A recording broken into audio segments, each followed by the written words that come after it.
All right, ladies and gentlemen, I'm so sorry about what happened. Had a little power outage here and I lost the live stream right in the height of it, right?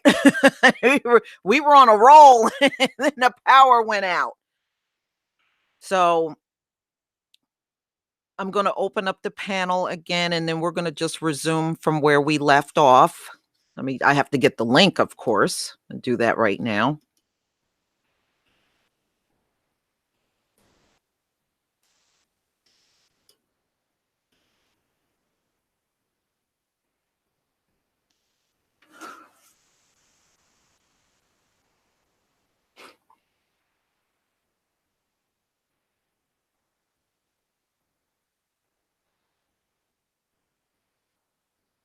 Okay. Let me see if I can email this to people.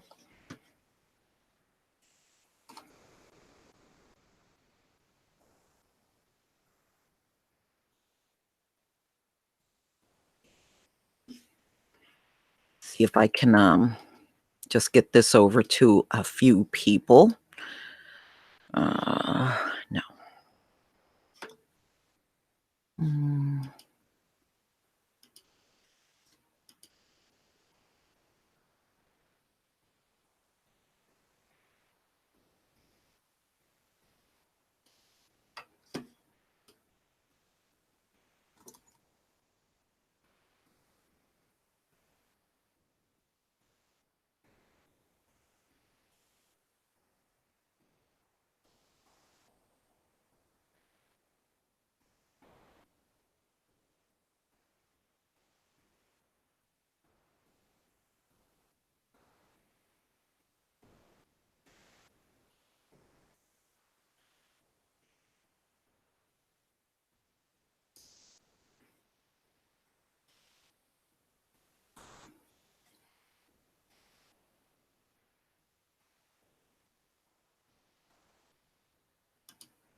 All right, y'all.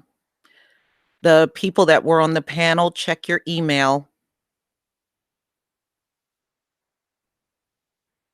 I sent you the new link already.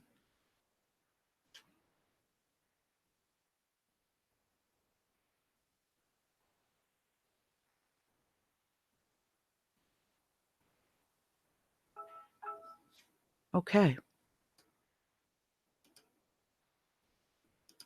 Hi, KD. Shabbat Shalom. Hey, Lisa, Shabbat Shalom. How you doing? Okay. I understand about that. I understand about that. That power outage probably was set up by Edomite. You know how they do. Yeah, nothing. Their shit just don't work. Okay. No, it don't. Okay. Please check your email.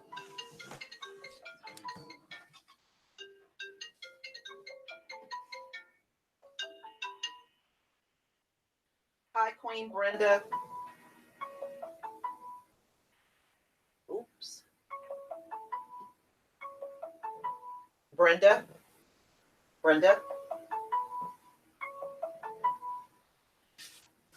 All right. Please just check your email. I sent everybody that was on the panel a link, so please check your email.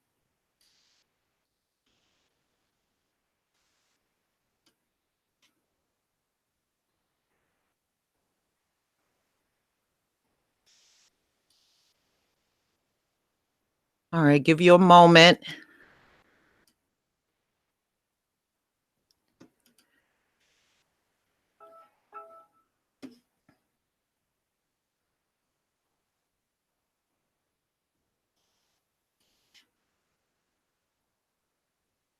Okay, True Royal. Autumn, I sent you a link too. I sent you a link and I sent Brenda a link.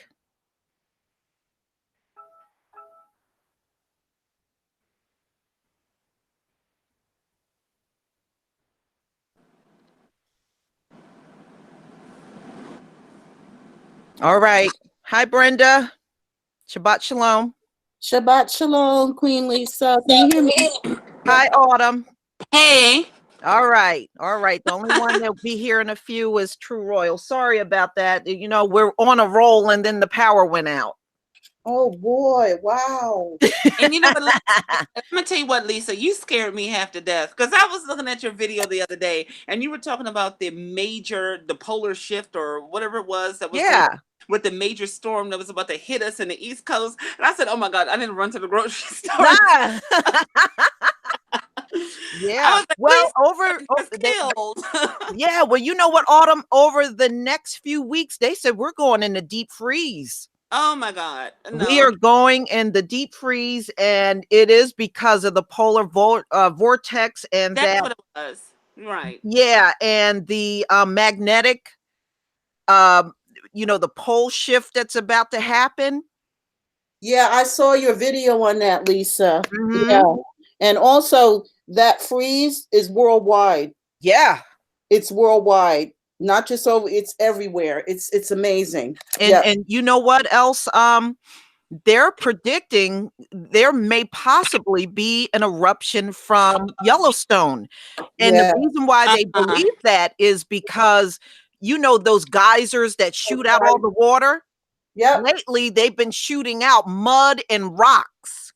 Yep, they've been kicking up. That's right. And the thing about that is, if Yellowstone erupts, that's a global extinction event. Yes, it is. We're going into a nuclear winter. Yep.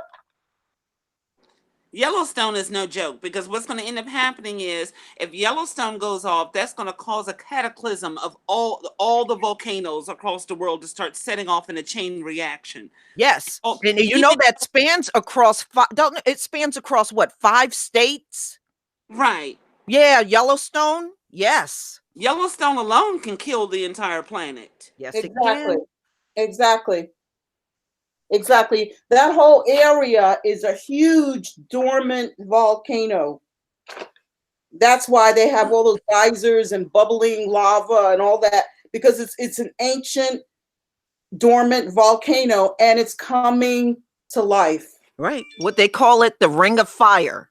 Yep. Exactly. And the only thing that I wish is, okay, if I'm going to die, fine. But the bottom line is, please, before I die, let me see some rocks being thrown on white people. I have to see that. I want to see some boulders and rocks. Yeah. Queen, they're getting everything thrown on them right now. So, you know. Well, I might as well get some dessert. I mean, so... Yeah, I'm right with Autumn on that. The only thing I want is their damn fast collapse. Yeah. Well, that's happening. And you know what? Look at it this way, KD. Trump was the perfect president for them to have in these last days. That's how I see it. He is the gift that keeps on giving. And you know what, Lisa? I really thank the Most High for giving us this gift, because he's speeding this thing up faster than even I expected. Well, we need to stop calling him Trump. We need to start calling him Tangerine, because he is. Yeah, right. He is. He is orange, and that tanning booth. My name for him is Soviet Agent 0045. That's his, I mean, he is a Soviet agent. No doubt about it. Wow. I tell you what. Like Katie said, he's the gift that keeps on giving. It seems like since this government shut down, everything's been happening. And now I want you to remember one thing too, Katie. The government shutdown is happening during the blood moon. So that tells you it's only going to get worse. And for our side, it makes it even sweeter. Yeah.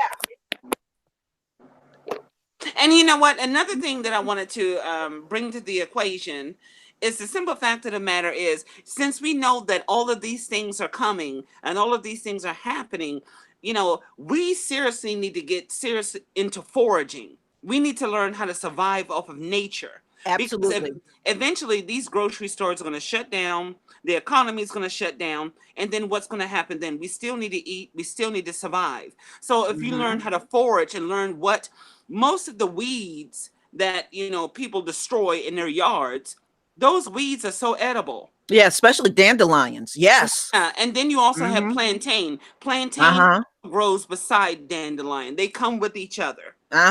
You have Queen Lady Lace. You have a whole bunch of the earth has given us so much to eat and survive off of. And it gave us all the cures we need too, because those plants are actually medicinal as well. Yeah. Royal and the others that are in the panel, we were talking about that when your life was down. Yep. And Autumn she's got 20 years of expertise in that. Over 20. Yeah. And you know what? When I was growing up, the men in my family used to take me deer hunting. So, you know, they were like, you know what? You may think this is crazy. You never know. One day you may have to do this for yourself. Yeah. But they used to take me out deer hunting. They went deer hunting, the men in my family. And the thing that kills me is when I look at the Bambi. Anyway, Bambi, killing Bambi. I can't believe you can't do nothing to Bambi, huh? Now, see, the thing is, one thing I would say is, you know, I'm from the country, and people in my, you know, family, they deer hunt and things of that nature. But the bottom line is, I can't kill Bambi, but I'll cook Bambi. You'll cook Bambi, right? But see, not only will I cook it, but I will also kill it just for me to eat. I say, if my stomach growling, sorry, Bambi, you gotta die. But you know what? My uncle that used to go hunting all the time, he knew how to skin them and cut them into parts and package them. He knew how to do the whole thing himself. But nowadays, like here where I am in New Jersey, there's a butcher right around the corner from me. If you can get one, he'll take care of everything for you. All you got to do is just drop the deer off there, and he'll cut it and put it in packaging, and then you just pay him for that. Oh, wow. I see. I can't. Yeah, a lot of the butchers will do that if you bring them in. Bring the meat to me already chopped up and cooked. Yeah. I can't head of that deer. I just can't. Yeah, I'm with you, Queen. I just couldn't look Bambi in the eye and do that. I just couldn't do it. You know, I couldn't do it, but I tell you what, if we're in a position where we had to survive, I'd find a way to do it. Oh, well, wait a minute. Hunger is a whole different thing. Yeah. Well, folks, Bambi gonna be looking awfully tasty if things get worse. Right, you be looking at Bambi and seeing, you know, some potatoes next to the Bambi with yams, man. Yeah. Bambi and yams. Yeah, you be seeing all that. Yep. And the thing is, it's a clean animal. You know, it's an animal we can have. It's a clean animal, you know? Yeah. Well, white folks, they'll eat each other. So they sure will. We don't have to I beg to differ. And Melanated Magic TV, I love your broadcast and I love your show. And yes, cloves are very edible, just like has been. And and there are many other herbs that are edible. You know, this is one of the things that kills me. I look at certain documentaries. There's a show that comes on. And actually it's on YouTube also. It's called Food. It displays food from all across the world, how people eat in different countries and this, that, and the third. And so when they go into a lot of the poorer countries, you know, they always come into the camera to me, well, we're starving and we're eating tarantulas. And I'm sitting there looking behind her, and I'm like, bitch, do you not see how much food is behind you? Right. No way. You know, Autumn, when I was growing up, one of my friends had a tarantula. It was actually kind of cute. It was a black and white one, but I sure wouldn't. That thing don't look tasty to me at all, okay? There's nothing cute about a tarantula. I'm sorry. Hello, can't. family. Can y'all hear me? Remember back in the day, they used to sell them in the store. Okay, excuse me. Royal Queen's back. All right. Excuse me, I'm y'all talking real great. I don't know about the tarantula stuff, but but this is a wonderful conversation. Lisa, we had a wonderful conversation when you was trying to get yourself together too. We were still vibing. Okay. Yeah, no, my friend had one. It was white and it had black legs. Oh, and he had it in an aquarium in a room. Now, to me, there are certain animals that should never be pets. Okay, and a tarantula is one of them. A lizard, a snake. No, to me, certain things should never be a pet. Let me tell you, when it comes down to spiders, I was destroyed when the movie Arachnophobia came out. Now, when the movie Arachnophobia came out, when I went to see that, I was scared to sit on the toilet. I was scared because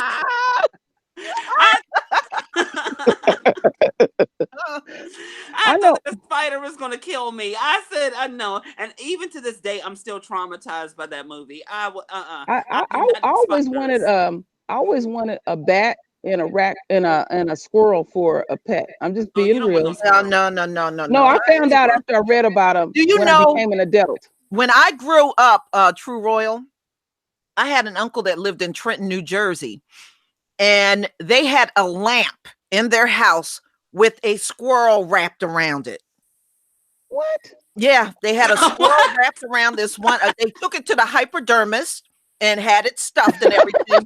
And the thing was wrapped around a lamp. And I used to always say, why do y'all have that squirrel wrapped around your lamp? It was a squirrel that got injured. And they tried to save it, but he ended up dying. So they took it and stuffed it, and he's wrapped around a lamp at their house. Lord. When I found out their temperament, they said they're not easy to They're not easy to tame. You can't train them.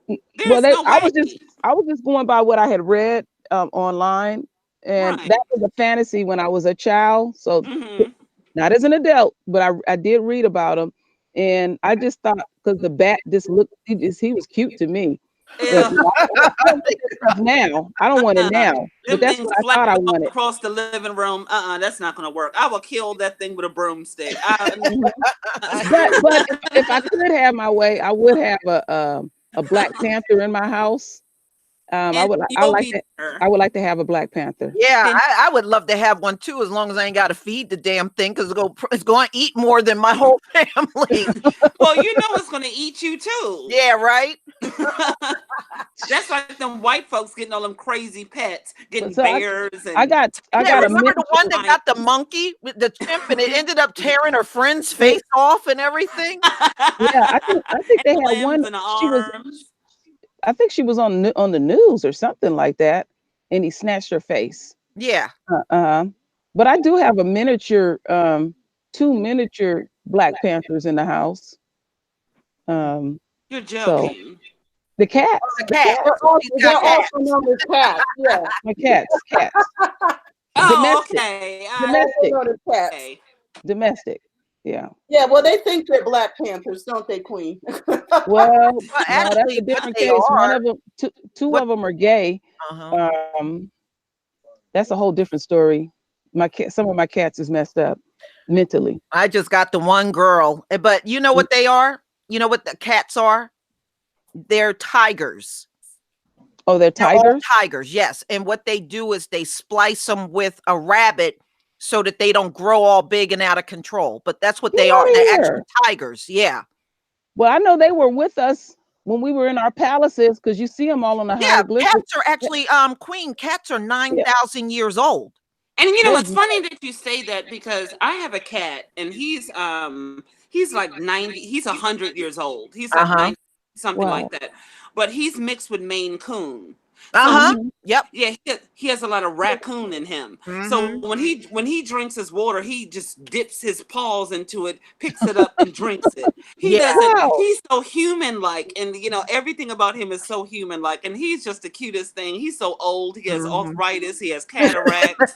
His hair is falling out. His hair is turning gray. Poor thing. And even when he tries to sprint and run, which he tries to make us dash after he uses the litter box, after one dash, he's like, "Okay, I'm done. I'm laying down. I'm dead enough." I have 2 Bombays.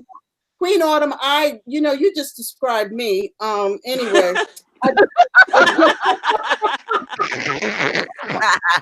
But Queen Autumn, I was trying to say I have a Russian blue and 2 Bombays. The Bombays are jet black.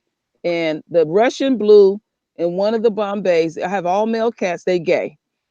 And then the other Bombay I have, he didn't grow too big and his vocals didn't develop. So everybody thinks he's a kitten, but he thinks he's a dog the way he acts. So you have a feline LGBT community over there. Yeah. Well, I mean, last night Loretta annihilated a mouse. You know, what happens is did she bring it to you?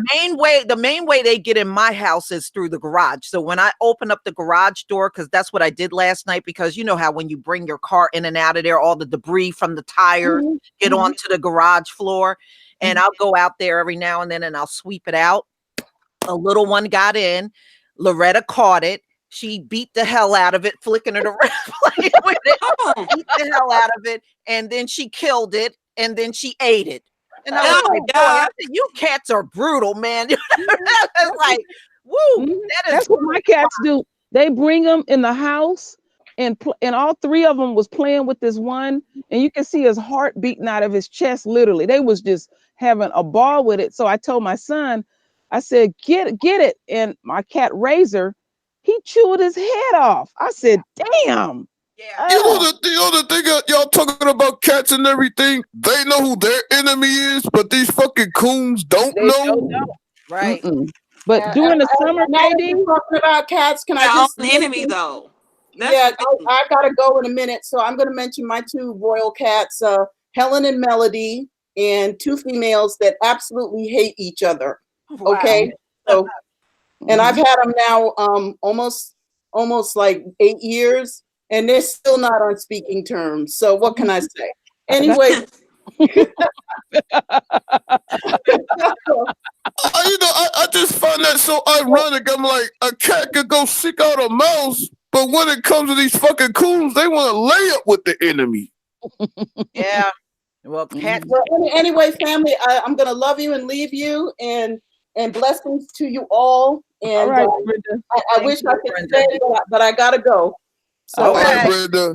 But it's just so fascinating to me. You know, we're talking about cat. Of course, we're talking about cats. You know, compared to people, but they know how to dispose of their enemies. But when it comes to these fucking coons, I mean, you can't tell them a damn thing. That's what. How can you tell a coon something when they're delusional and they live? They have a whole mindset of delusion, and they can't even see their own. They can't see anything. No. They're blinded. Like I say that on my channel often. In the animal kingdom, every animal has a natural enemy. We have one too, but we don't operate with our natural enemy like they do in the animal kingdom. We have multiple natural enemies, not Lord, just don't we? one. Yeah, you're right about that. Because we are ambushed, and that's because we are ambushed. Because at this point, like Lisa always, I look at the broadcast every day. And Lisa, thank you so very much. I'm so honored that you allowed me to get on your no program. problem.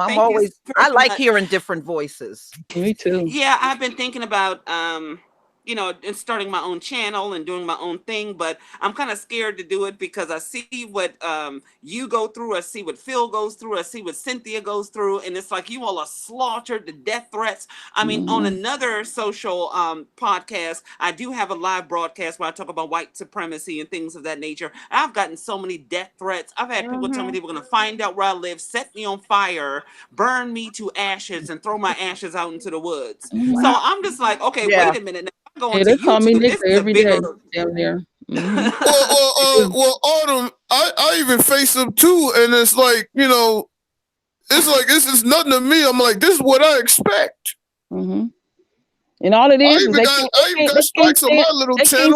they can't stand you, Brenda, for telling that truth. That's right. That's what it is. They cannot stand the truth. The truth just gets to them. But the crazy thing, though, is I have not been threatened by one white person. I've only been threatened by black folks. That is, that's where all my threats come from. Yeah, I get that from our people too, the enemy supporters. Yeah. The buck dancing, bootlicking coons. You're gonna get it, it's just you just have to make up your mind if you want to, do it or not. It's just I'm used to it now. And don't talk about interracial dating. Oh my God. You'll have every fool come to you trying to plead their case on why you should see interracial dating as good.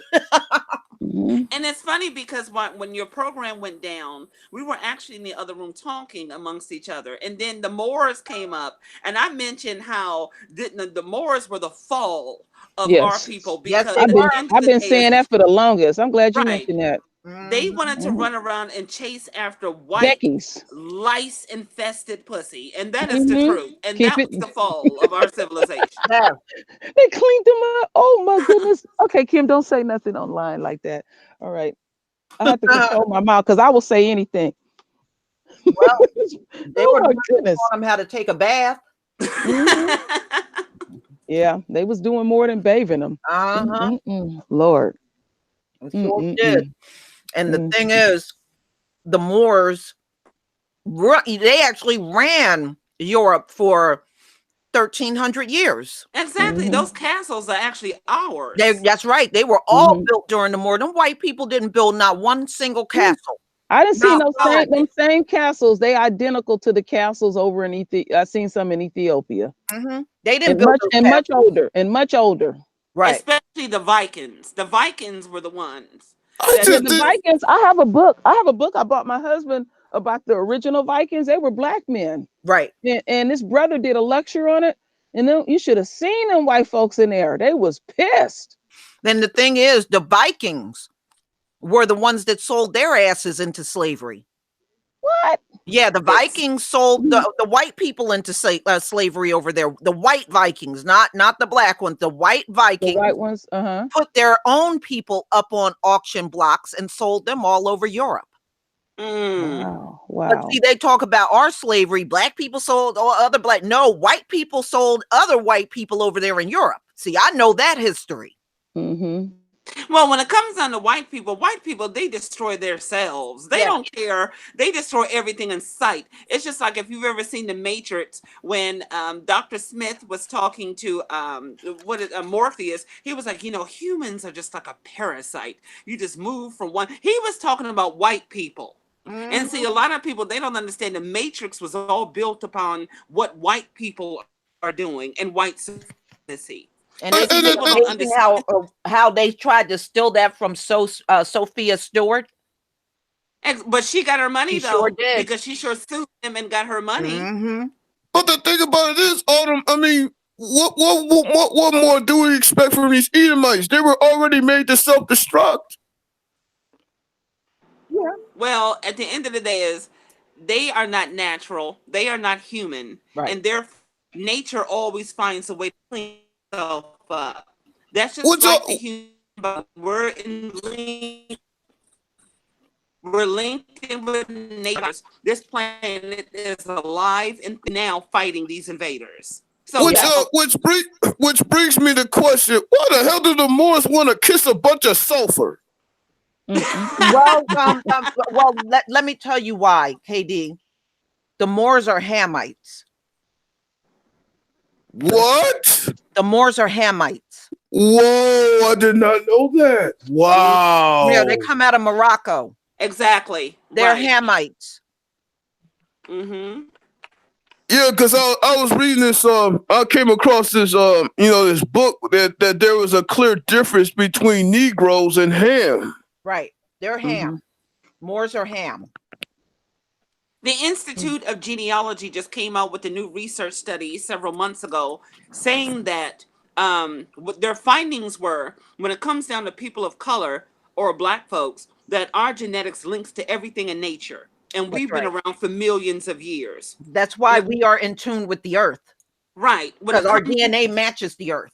Exactly. And when it comes down to white folks have only been around for 6,500 years. And they said they don't know, their genetics does not link with anything. And they don't know where the hell they came from. And that's part of why we're going through so much hell, is because these fools don't know who they are. And and they keep trying to find their origin, and what pisses them off, that saying they keep using, the deeper you dig, the blacker the planet.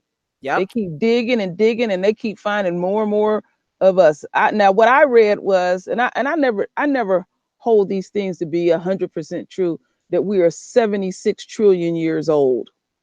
No, we've been here for millions of years. We've been here for millions of years, Queen. Exactly. We We've have been been here here for for millions of millions of Right. years. Exactly. So not trillions, millions. And so when I sat there and read that research study, something clicked, and I said, okay, let me go back to the Bible. And so I went back to the book of Genesis, and then when it came down to the battle between heaven and earth, and then the fallen angels came down, and God gave, Satan dominion for 6,500 years. I was like, okay, God gave white folks dominion for 6,500 years. Now they've already reached their 6,500 year period, and this is the reason why they're dying off now. Right. Because they've already it's the only way he can get rid of them, because they're not going to relinquish power on their own. They're going to have to be killed off. Yeah. But look at I always go back to that. I'm glad that you mentioned that. I look at the precision of it, because their 6,000 years is over, and look at all the events that are happening since everything is over. Everything came up with the 400-year captivity and all of that. And that's over 500 years though. Yeah, and even the universe is full of melanin, so they can't even defeat that. Yeah, but I'm just looking at how precise everything is coming together. The thing is, with these events, we have 9 chromosomes. Okay, Edom has 6. Whenever you hear their scientists talk about junk DNA, they're talking about us. See, what it is they know what the 6 chromosomes are. The 3 extra ones that we have that they don't have, they can't figure out what they are. In my opinion, those 3 chromosomes tie us to this earth. Okay, but they can't figure out what it is. And then let's add the other part, the pineal gland. Now, based on my research, the pineal gland is about a little over 70% calcified. Well, they're trying to calcify with all the fluoride that they're giving us in the water, and the water and everything else. Yeah. That's why I make my own toothpaste. I will not use toothpaste with all that damn fluoride. You can use oregano oil. Oregano oil is anti-parasitic, it's antibacterial, antiviral. So that's if you get some organic oregano oil. Yeah, I know you have to get organic everything now. Well, see, you got to be careful with organic too, because a lot of things that are labeled organic are not really organic. Yeah, that's what I was saying to you when we were talking offline, and the sister had bought those 4 apples, and they labeled them. She was in our organic session. I seen her in the store. She put them apples down for 6 weeks, and they were still the same color. Yeah, I had that issue with bananas. It's more that issue. Yeah, so it's more that bullshit label trick they try to throw on us. Yeah, they go call it organic because they want us to believe it's organic, but it's a bullshit label tactic. Yeah, people really been fussing about them apples quite a bit. Well, the truth be told is, if you're not farming for yourself, and if you don't have your own garden like Lisa does, and if you don't, have your own way of foraging to get natural plants and elements from nature, then you don't know where you're getting your stuff from. Yeah, and then you got to make sure you get the correct seeds too. Yeah, and Macula is right. It comes from China. It comes from China, and he's right. Thank you for putting that in the chat, because I was having a conversation with someone in the supermarket, and they told me all apple juice, all of it, doesn't matter what labels on it, it all comes from China. None of that apple juice is made here in the United States. And China is making all kind of artificial foods. Yeah, I did. Did you see the honey? Remember? Yeah, I remember. Yeah, I did it. Yeah, I did the video on the honey, making that fake honey. Yeah. Just like Jamaica's being played with plastic rice. That rice. I did it. I did one on the plastic rice too as well. I was like, Lord. And China, so they are something awful, because they're doing the sugar like that too as well. And so that's why I keep saying that, okay, even though these Caucasoid pork rind pigskin devils may die off, you still got to deal with, China. China, they are white folks. They are white. They dying Yeah, off too. they're the original white folks. And you know They are. what? All them I call. They've been around longer than these than Edom that we're looking at today. Genghis Khan and the rest of them. That's why I tell people, okay, we're about to move from one oppressor to another. No, we're not going to have another we're not. oppressor. No, we're not. We're not going to have another oppressor. Yeah, I just call these Edomites the original Redskins because without all that blood in them, they'll be pale white.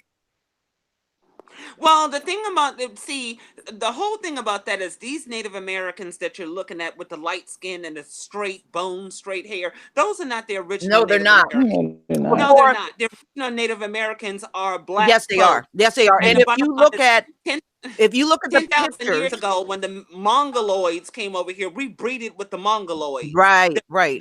We created the Native Americans. They're not the originals. No. And if you look at the pictures, Autumn, all of the pictures prior to the 1900s, they were dark skinned. Exactly. After the 1900s, when all the race mixing and everything took place, that's why we're looking at the ones we see today. Exactly. Yeah. So we can't forget the $5 Indians on the dolls rolls. What's up? Oh Lord, Yeah, LVZ. LVZ is in here. We're not gonna make it. Oh, we're not gonna make it. We're not gonna make it. No, I'm glad he's here. Oh Lord, we're not gonna make it this morning. My brother is here. Let me hold on to y'all sides, everybody. So if you want to be technical, though, these Indians that you're looking at, they're a bunch of GMO hybrids. Yes, they are. That's the perfect name for them. You know what, Autumn? I've been doing some research for the last 3 or 4 months because I live up here in Northern California, and they estimated that they killed 55 million Black natives up here in California alone. And I did get to see some pictures of them, and they were very, very dark, very, very dark people. Here's the thing, Queen. You know where they are, right? Mm-hmm. Every single government building in America sits on top of a Native American grave. Mm-hmm. That's what it's done. Every single building, not exceptions. No, every single government building across America sits on the grave of those Indians that they killed. Well, if you want to be technical, every building that exists in this country sits on top of Native American grave territory. They slaughtered so many millions. But they purposely did that. They purposely put the government buildings on top of the grave so they could never be found. Right. That's why they did that. But Royal, to add on to what you just said, as far as California is concerned, one thing that needs to be understood is the last civilization to fall here was Queen Khalifia's civilization. I've been studying her too. Yeah, all of that. Her civilization was the last one to fall. So, right. So when the whole history books about everything when it comes down to the what is it? The Revolutionary War, when the English were fighting with the colonists over here. Christmas addicts. That's a lie. Christmas addicts, dumbass should have died. But the thing was, they weren't fighting with the colonies over here. They were fighting with us. That's who they were fighting. You know what? I'll tell you something about that. When these Caucasoids got over in this region, and you're speaking of Queen Khalifa, when they came here to California, we had palaces over here and everything. And they said that they could smell them miles away on the shores. And our folks had to clean them up just to be around them. That's how filthy they was. Do you know that was in Roots? When you go back and look at the original Roots, they have I remember that. Yeah. I remember that. What they used to do is have, like what they used to do back, and what a tradition that our people did was when the men and the women were about to get married, the women that were experienced in marriage would take the women, and the men that were experienced in marriage would take the men. And when they would sit, they would tell them, you got to do this to please your wife, or you got to do these things for your husband. So you got trained before marriage. That was our tradition. Well, when they had the men, they said, beware of those pale faced people that smell like dead chickens. That is en route. That is en route. I remember that. I remember that. Yeah. And so when I was studying that, they were saying that these folks, they didn't know how to bury their dead. If somebody died, they just left them right No, there. they were eating their dead. They weren't burying Oh them. Lord. They were eating Well, their shit, they do smell like sulfur. Yeah, I'm so Yeah. glad to Why be do you allergic think to that? Why do you sulfur. think these white folks are running around here? They love red meat so much, or raw Yes. meat, because they're used to eating dead things. That's what they Yeah. do. And plus, you got to think about it too. That's also linked in their DNA. They were scared of fire. Yes. They were scared of fire. Yeah. They thought fire was witchcraft for years. And Oh, those people they is lived in dumb. caves, they lived in the dark, and ate raw food. If you scared of fire, you gonna eat raw food. How you gonna bake But something you most of them, scared of fire? Right. Right. yeah. Let me add on top of to what you're saying, though. I don't. What is your name? I'm sorry. LVC. Okay, because I can't see it. Okay, LBZ. The thing is, that's when we need to truly study the medieval period, because if you study the medieval period, that tells you how they were living, and they thought water was a curse. A curse. They were scared. They would cover everything up with cologne. Yeah, you know what they said about lice, right? Yeah, I know. That it was a blessing from God. Pearls from God. Filthy. Disgusting. How the hell is pearl from God? Your balls and head is itching. That's not. No. My nut and my head is itching. God did that. Oh yeah, you from the devil. You know what No. Caesar Borgia blessed them with that light shit. They would take, some of them people would take a bath. Let's see. They get the bath the day they was born, and then the day they get married, and that's it. Well, no. If they took one, if you know what those origins are, that's why they had the bouquet at the time they got married, because the stench was so bad. The flowers were being held to cut the scent. That's really why. No, Lisa. I'm laughing at and just like the fur coat was because their bodies had so many insects. They put the coat on so that the bugs would dive inside of the fur and not on their skin. Oh, how did these people have sex with bugs on them? I don't even want Oh Lord, I don't even want to go there. I know that. I'm about to say they the master of just taking what they want. Look, they used to show you in cartoon.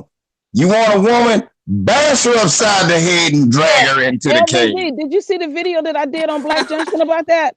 Yay. Yeah, I did some research on that, and it was not easy. They hid that shit. I said it's gotta be some truth into that. And when I found it, a lot of people was like, "Ugh, this is nasty." Yeah, but they do. They would knock upside the head and drag her. Yeah, and they killed a lot of their women like that too.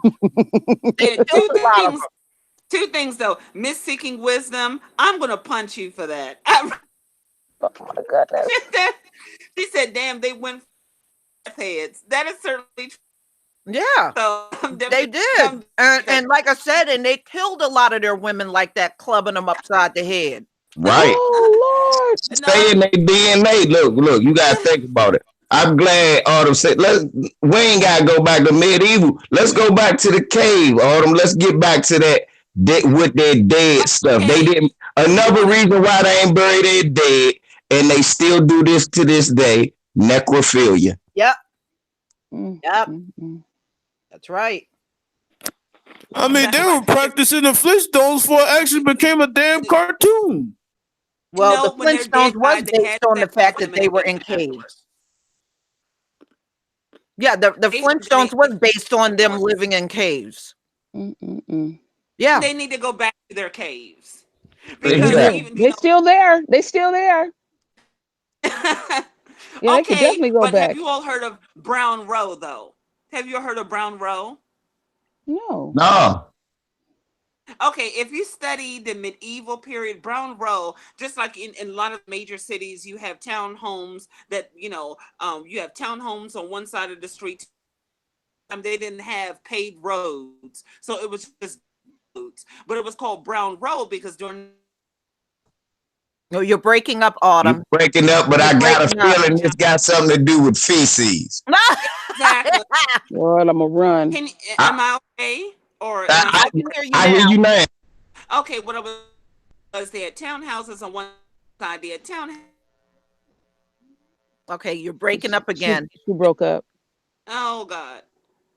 Okay, let me know if I'm clear. We got you, Queen.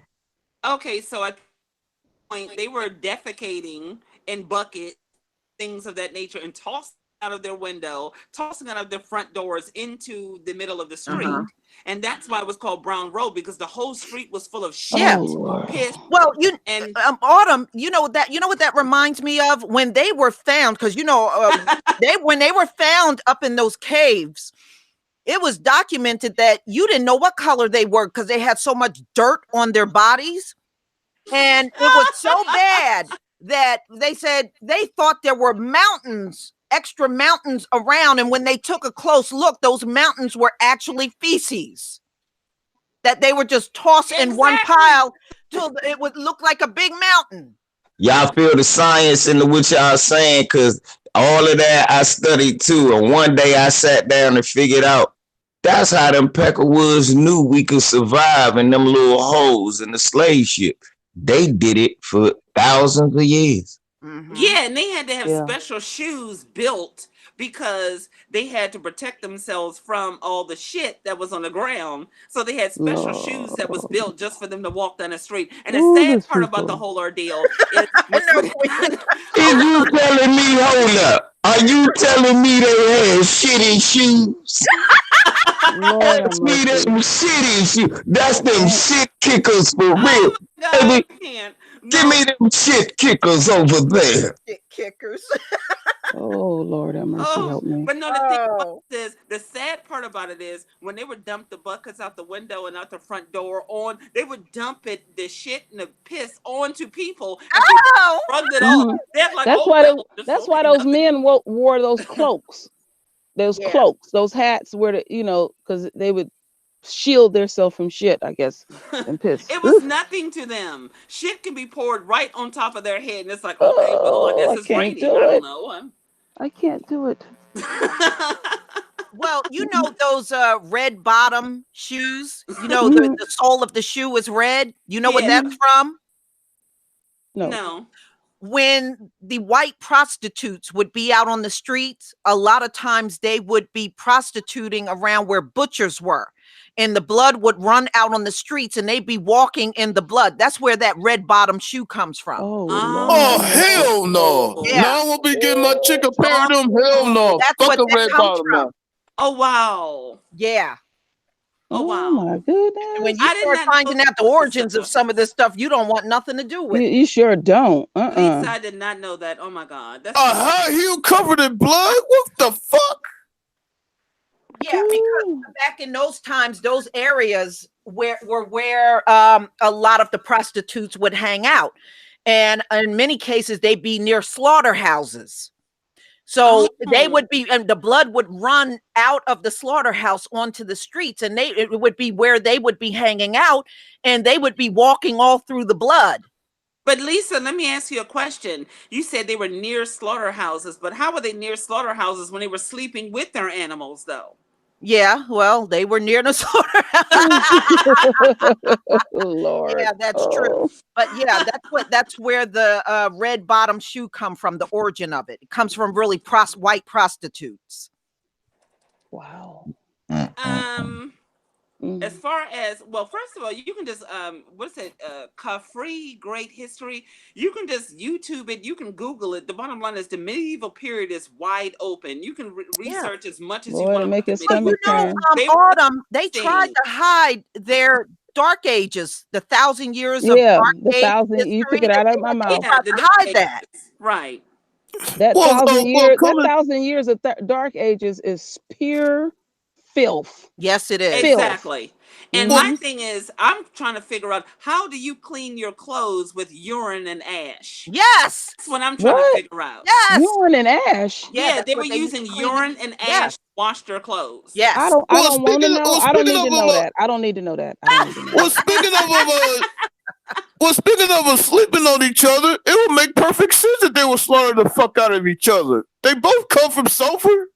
Mm-hmm. I'm allergic to sulfur. Yay! I'm allergic to white people. You know, that's fucked up. They run around with them. So they had red bottles because the hoes was walking around the slaughterhouse. Yes. Ain't that a bitch? Yes, and see, that's hoes why, in slaughterhouses. You know how LBZ, dangerous it was to hook up with a prostitute back then? yeah, Well, you'd have all kind of LBZ. diseases. That's why you don't buy that stuff for your daughter.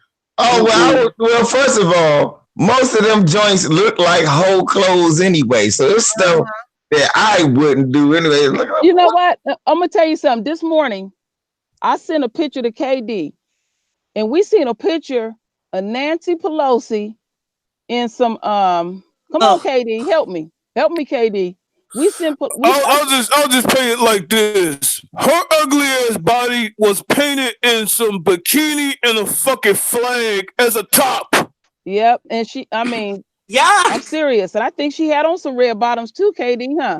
Yes, and LVZ, I threw the fuck up as soon as I saw it. I sent that stuff to KD. Sit up now, though. I'm serious. Pelosi was showing some skin for real. No, that was some of the most palest skin I ever saw in a woman. I said, really? I hope it wasn't a recent picture. I hope it was back in the 20s when she was. This is when she was younger, bro. Younger. Back in the 20s. Oh, so this was back in the 20s when she was young. This when she was younger and she was still ugly. Well, I never looked at Nancy Pelosi and ever thought that she was smoking back at no time when she came over riding one of the slave ships. I never thought that she was handsome when she was young. Yeah, let's just be realistic about the whole ordeal. First of all, white people are not attractive. I'm sorry. You'll find a few specks of white people that are attractive, but that's very rare. But don't tell that to a coon. I tell you what, they don't count. One thing I said, and they used to get mad at me for saying it, and I've said it on a few of my videos. You can take the best looking white man, but when that fine brother show up, you won't notice him anymore. I'm serious. You won't notice him anymore. I tell you what, the best looking white man still don't look better than the finest black man. Right, Lisa. You won't notice him. You right, Lisa. You won't notice his ass when I show up. The only problem is I love you. Oh, I love you. You won't notice I show up, but the problem is you won't notice me no more after he called the police. And this is the reason why you have a multi-billion-dollar industry in cosmetics, because white people know they're not attractive and they need all the makeup to make them look good. That's why cosmetics is a multi-billion-dollar industry. Well, look at all them damn ugly ass Shedamites. They dominate plastic surgery. They are the original mannequins. Well, they're trying to do everything to look like us, and everything they try to do fails. So it does not. Which is why they dominate plastic surgery. But babes, did you see that white in the UK? I don't know what her name. Phil on the advice show, he showed that white woman. I don't know what her name was, but I think she was from Turkey or Lisa. You probably know who I'm talking about, but it was the white woman. She was taking all these melanin shots, and her skin is so dark, but her hair is blonde. She looks terrible. I seen her. Oh, you're talking about that that white woman that keep taking melanin. Big. Yeah. Big. Yeah. Yeah. She about to die. That bitch gonna die. She can't take all that melanin. That bitch look. And then she looked like a bad cartoon drawing with the melanin in it. Yeah, she's from Germany. Her name is Martina Big. Right. Thank you, Hood Mistress. Yes, Germany. And she gets melanin shots. She said, I was listening to one of her videos. She said the shots last for about 6 months and she got to go back and get it again. Have you seen her husband though? Yeah. He gets shots too. Oh, I didn't know. Yeah, I saw her husband. Lisa, check your email, please. Yeah, I saw it. I saw that ugly. You seen that? Yeah. Wasn't that terrible? Yeah. Whoa, child, somebody. Well, it's just like Barbara Bush. I don't care, young, old, that woman was so ugly. Oh my God. Very much. Thank you. Hey, Lisa, remember that when George Bush died, I swear to God, they showed a George. I said, damn, George Bush was a young man. Damn, Barbara Bush stayed the same Yes, age. she did. She looked old, young. She looked Bugged out her head. Barbara Bush came out, she was 32 years old. When her mother pushed her out, she was able to drink. Yeah. Lisa. Well, let's be honest, LV. See, the bitch did come from Aleister Crowley. Oh, see, now you're talking about sorcery and things. Okay, but the point is that, Lisa, I'm so gonna punch you because I've been saying the same thing. Like, why does this bitch still look like a raisin, even from the 80s? That's hilarious. Yeah. I can't. That is an ugly bitch. Yes, and when I she saw is. every time I looked at the TV back in the day, decades ago, when I saw her on a tennis court, I was like, why is she in a tennis skirt? Please, somebody take her off that court, please. Yeah. Really. That bitch is ugly. She's They always men been be, they ugly. men be lying And to that them, is telling one them they look good. racist bitch. She is racist as all hell. Well, Queen, they walk around talking about they're the standard of beauty, and what they don't realize, the only reason why that is the case is because they own the damn media. And We this is sure true. didn't vote on that. Who would? Exactly. And if we had to vote on it, do you think we would pick them as the standard of beauty? Hate to tell you this, Autumn, but Aleister Crowley is her father. Well, Aleister Crowley was an idiot because he murdered himself. So with that being said, is he wanted to practice necromancy, and so therefore his necromancy served him up on a silver platter. This is the problem with white folks. White folks always want to enter in our original religion and our original spirituality. They don't have the pineal gland or the means to be able to connect to the spirits the way we can. That's why every time they try to, they always get served up on one silver platter. That's why you notice that they're the only ones to get possessed. They're the only ones that have to deal with what do you call it? And abducted, and Autumn, and abducted by the aliens, right? Exactly. Yes, always something weird. Which is also why they tried to rival our spirituality with that bullshit Caesar Borgia image. Yeah. When you're speaking about Aleister Crowley was a necromancer, but white folks look at Aleister Crowley as a royal legend. He's not a royal legend. He was an idiot. Right. So issue of the. But that's where Barbara Bush came from, and she still looked like a damn skeleton. Hold on. Where you getting this information? Because Barbara Bush's father is a racist white man from Pennsylvania that went to Miami and played on the U when black people wasn't even allowed to be in that town.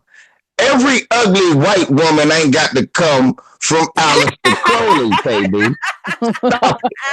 It don't matter which one it come from. Yeah, I'm about to say, let's get who her father is right. Her father was a peckerwood named Marvin Pierce from Sykesville, PA. From Charlottesville, PA, up here.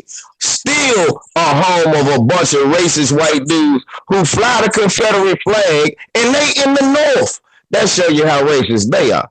Right. But racist or not, that bitch was still a skeleton in my eyes. But did you hear what? Okay, so was Nancy Reagan. She was more of a skeleton. Oh yeah. But she ain't come from Aleister Crowley neither. She came from an ugly white bitch that looked like a Sharpay. That's why she looked like a Sharpay. We got to get our shit factual. Yeah, one thing that's factual is a simple fact. When it comes down to Barbara Bush, I don't know if anybody remembers He-Man, the old cartoon. She did look like Skeletor, and she did look like. And did she look like Skeletor, or do she look like the Quaker Oats man? Well, exactly. We could toss a coin on that one. Exactly. No, he's right though. And Nancy Reagan, she did look like Master Splinter off the Ninja Turtles. I thought she looked like the Crypt Keeper. You know. She got you right there, Autumn. I was with you till she said the Crypt Keeper. That's no bullshit. Lisa, Lisa got me. Just say no. That's what we should be saying to them opioid addicts today. You should be just say no. Just say no. Right. No. Man, fuck that. I want them opioid addicts to say yes, because they die faster. Fuck that. You remember the DARE program, though? Yes, I do. Yeah, I remember. Yes, I remember that. See, these white folks, they had the DARE program in our schools, but they didn't have the DARE program in the white schools. They should have had the DARE program in their schools because they're the ones running around off of fentanyl. Hey, Autumn, we had the DARE program in our neighborhood. We used to dare white people to walk through. That's the DARE. I dare your white ass to walk through here. I bet you won't make it. Yeah, that was the DARE. You know what? When they want them drugs, they'll come. Don't forget Miss Bush, not the senior Bush, Junior's wife. She had the lazy eye. Her eye didn't even work. What was her name? You mean the other skeleton, Laura Bush? That was an ugly bitch. I'm gonna tell you right now, that's an ugly bitch. Her eye didn't even work. I mean, it was just wandering all over the place. Every time she was on camera, it was just like, where is she looking at? Which camera? Oh, y'all wrong. But even her damn cheekbone was way past due. No, we gotta get on. Y'all, first of all, we gotta get on Trump's wife. She looked Chinese now. She didn't have so much. I'm about to say that bitch always looks surprised. Don't see what that brain surgery. They can't do no more surgery on her. She likes that bitch been Botoxed out. Yes. Now, those are facelifts, KD. That's why her eyes look like that. Those are facelifts. Now, one thing I would say is I know I'm about to be bricked to death by all of you, but if you look at her pictures from back in the day and the way she looked from back then, actually Melania was actually very beautiful. Yeah, I said that the other day. I'm gonna show it right now. Hold on, let me show. She looked better. She did look better before she had them damn surgeries. It's just that white people age horribly when they're 25 to 45. I'm about to say, Autumn, the problem was that the fact that she white hit her and they age like bananas. All right, y'all see this? Look. Look how young she was, y'all. She was Look, damn, look at them eyes. What happened to her eyes? I'm telling y'all where it's from. It's from facelifts. They didn't pull that shit back. They done pulled it back multiple times. She had more than one facelift. That's why she looks like that. And look at her chin lift. She done had. Right, and look at her nose. Even her nose is totally different from when she was younger. Oh, yeah. She had her whole face done. Yeah, that bitch got her eyes pulled closer together. Yeah, they can't do no more with them eyes. She looks like a Mandarin now. Yeah. I mean, but all the bitch did was cover. But all the bitch did was cover her pale face with makeup. Yeah. All the bitch did was made sure. I know one thing: she can't smoke. Her whole face is flammable. Wow. Right. I'm sorry. She light up one cigarette, her head and go up in flames. What is your name again with the crown? I'm sorry. What is your name again? I'm sorry. I didn't catch it. My name's KD. Oh, KD. Yeah, right. That's what I was saying earlier about the cosmetic industry. This is the reason why it's a multi-billion-dollar industry, because when you take white makeup off of white people, what do they look like? So this what kills me when people keep saying, "Oh, these white women are beautiful." No, they're not. No. And Autumn, this is why I jokingly called them the original Redskins. Well, these hybrid Native Americans look better than them. Yeah. At least they still got some melanin. Yeah. So, I mean, really, because these white folks look terrible. They and do. The thing is, you cannot tell what their age is. At least you can look at a black and person. Then you look at his daughter. What is her name? Hold up. Ivanka. You didn't see, y'all didn't get to go to my video yet because, like I said, YouTube did an assault on my channel. Yeah. So y'all haven't got a chance to see the video I put up. Look at his daughter. Donald Trump certainly looks at his daughter. We do know that. Now, look at Ivanka originally. She looked just like Donald Trump with long hair. I'm serious. Look at her. She didn't look like this. This is thousands and hundreds of thousands of dollars of plastic surgery. That's what this is. I'm glad. This is the original her. I've never seen any pictures of her of the way she looked before or now.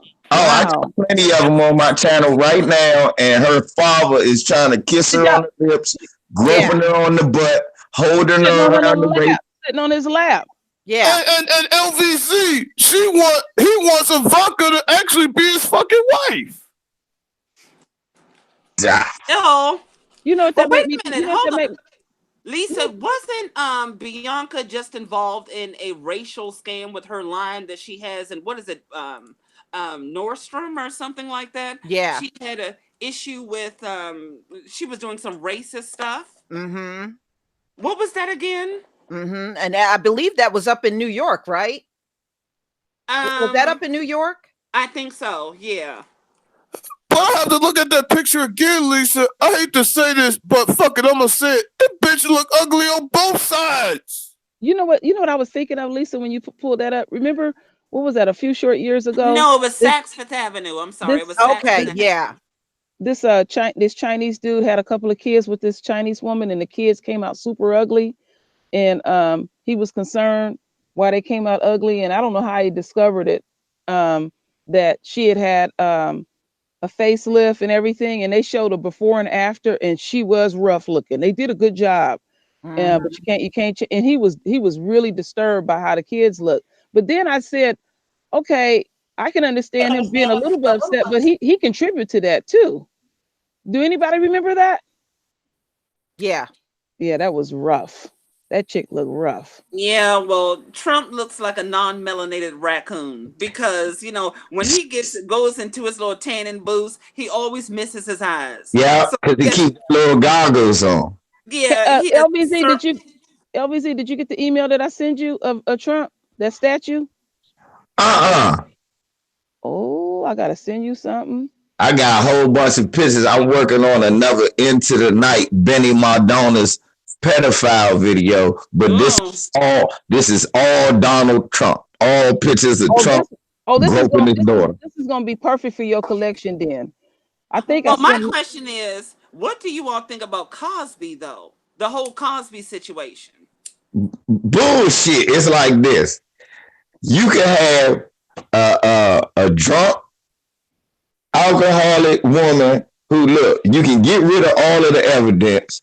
No evidence. You can get rid of all of the witnesses for Cosby. Say they're inadmissible. People who know her personally, and said that the family is racist. The family had a problem with the black community as a whole, even though this woman is supposedly half black. And it got so far that one of the NBA's Hall of Fame players, Steve Nash, best friend, was going to testify against her, and they wouldn't let him in because they wanted to prosecute Bill Cosby. Now they're going after R. Kelly. Next it'll be Chris Brown because he's still alive, and then they'll get to tarnish the memory of Michael Jackson. Now, quietly, they're throwing out cases against Harvey Weinstein. Yeah. Harvey Weinstein. You got Kevin Spacey now out there. They want you to look away from Woody Allen being able to not only sexually assault his adoptive daughter, but then be so bold as to marry her when he grows up. And don't nobody say nothing.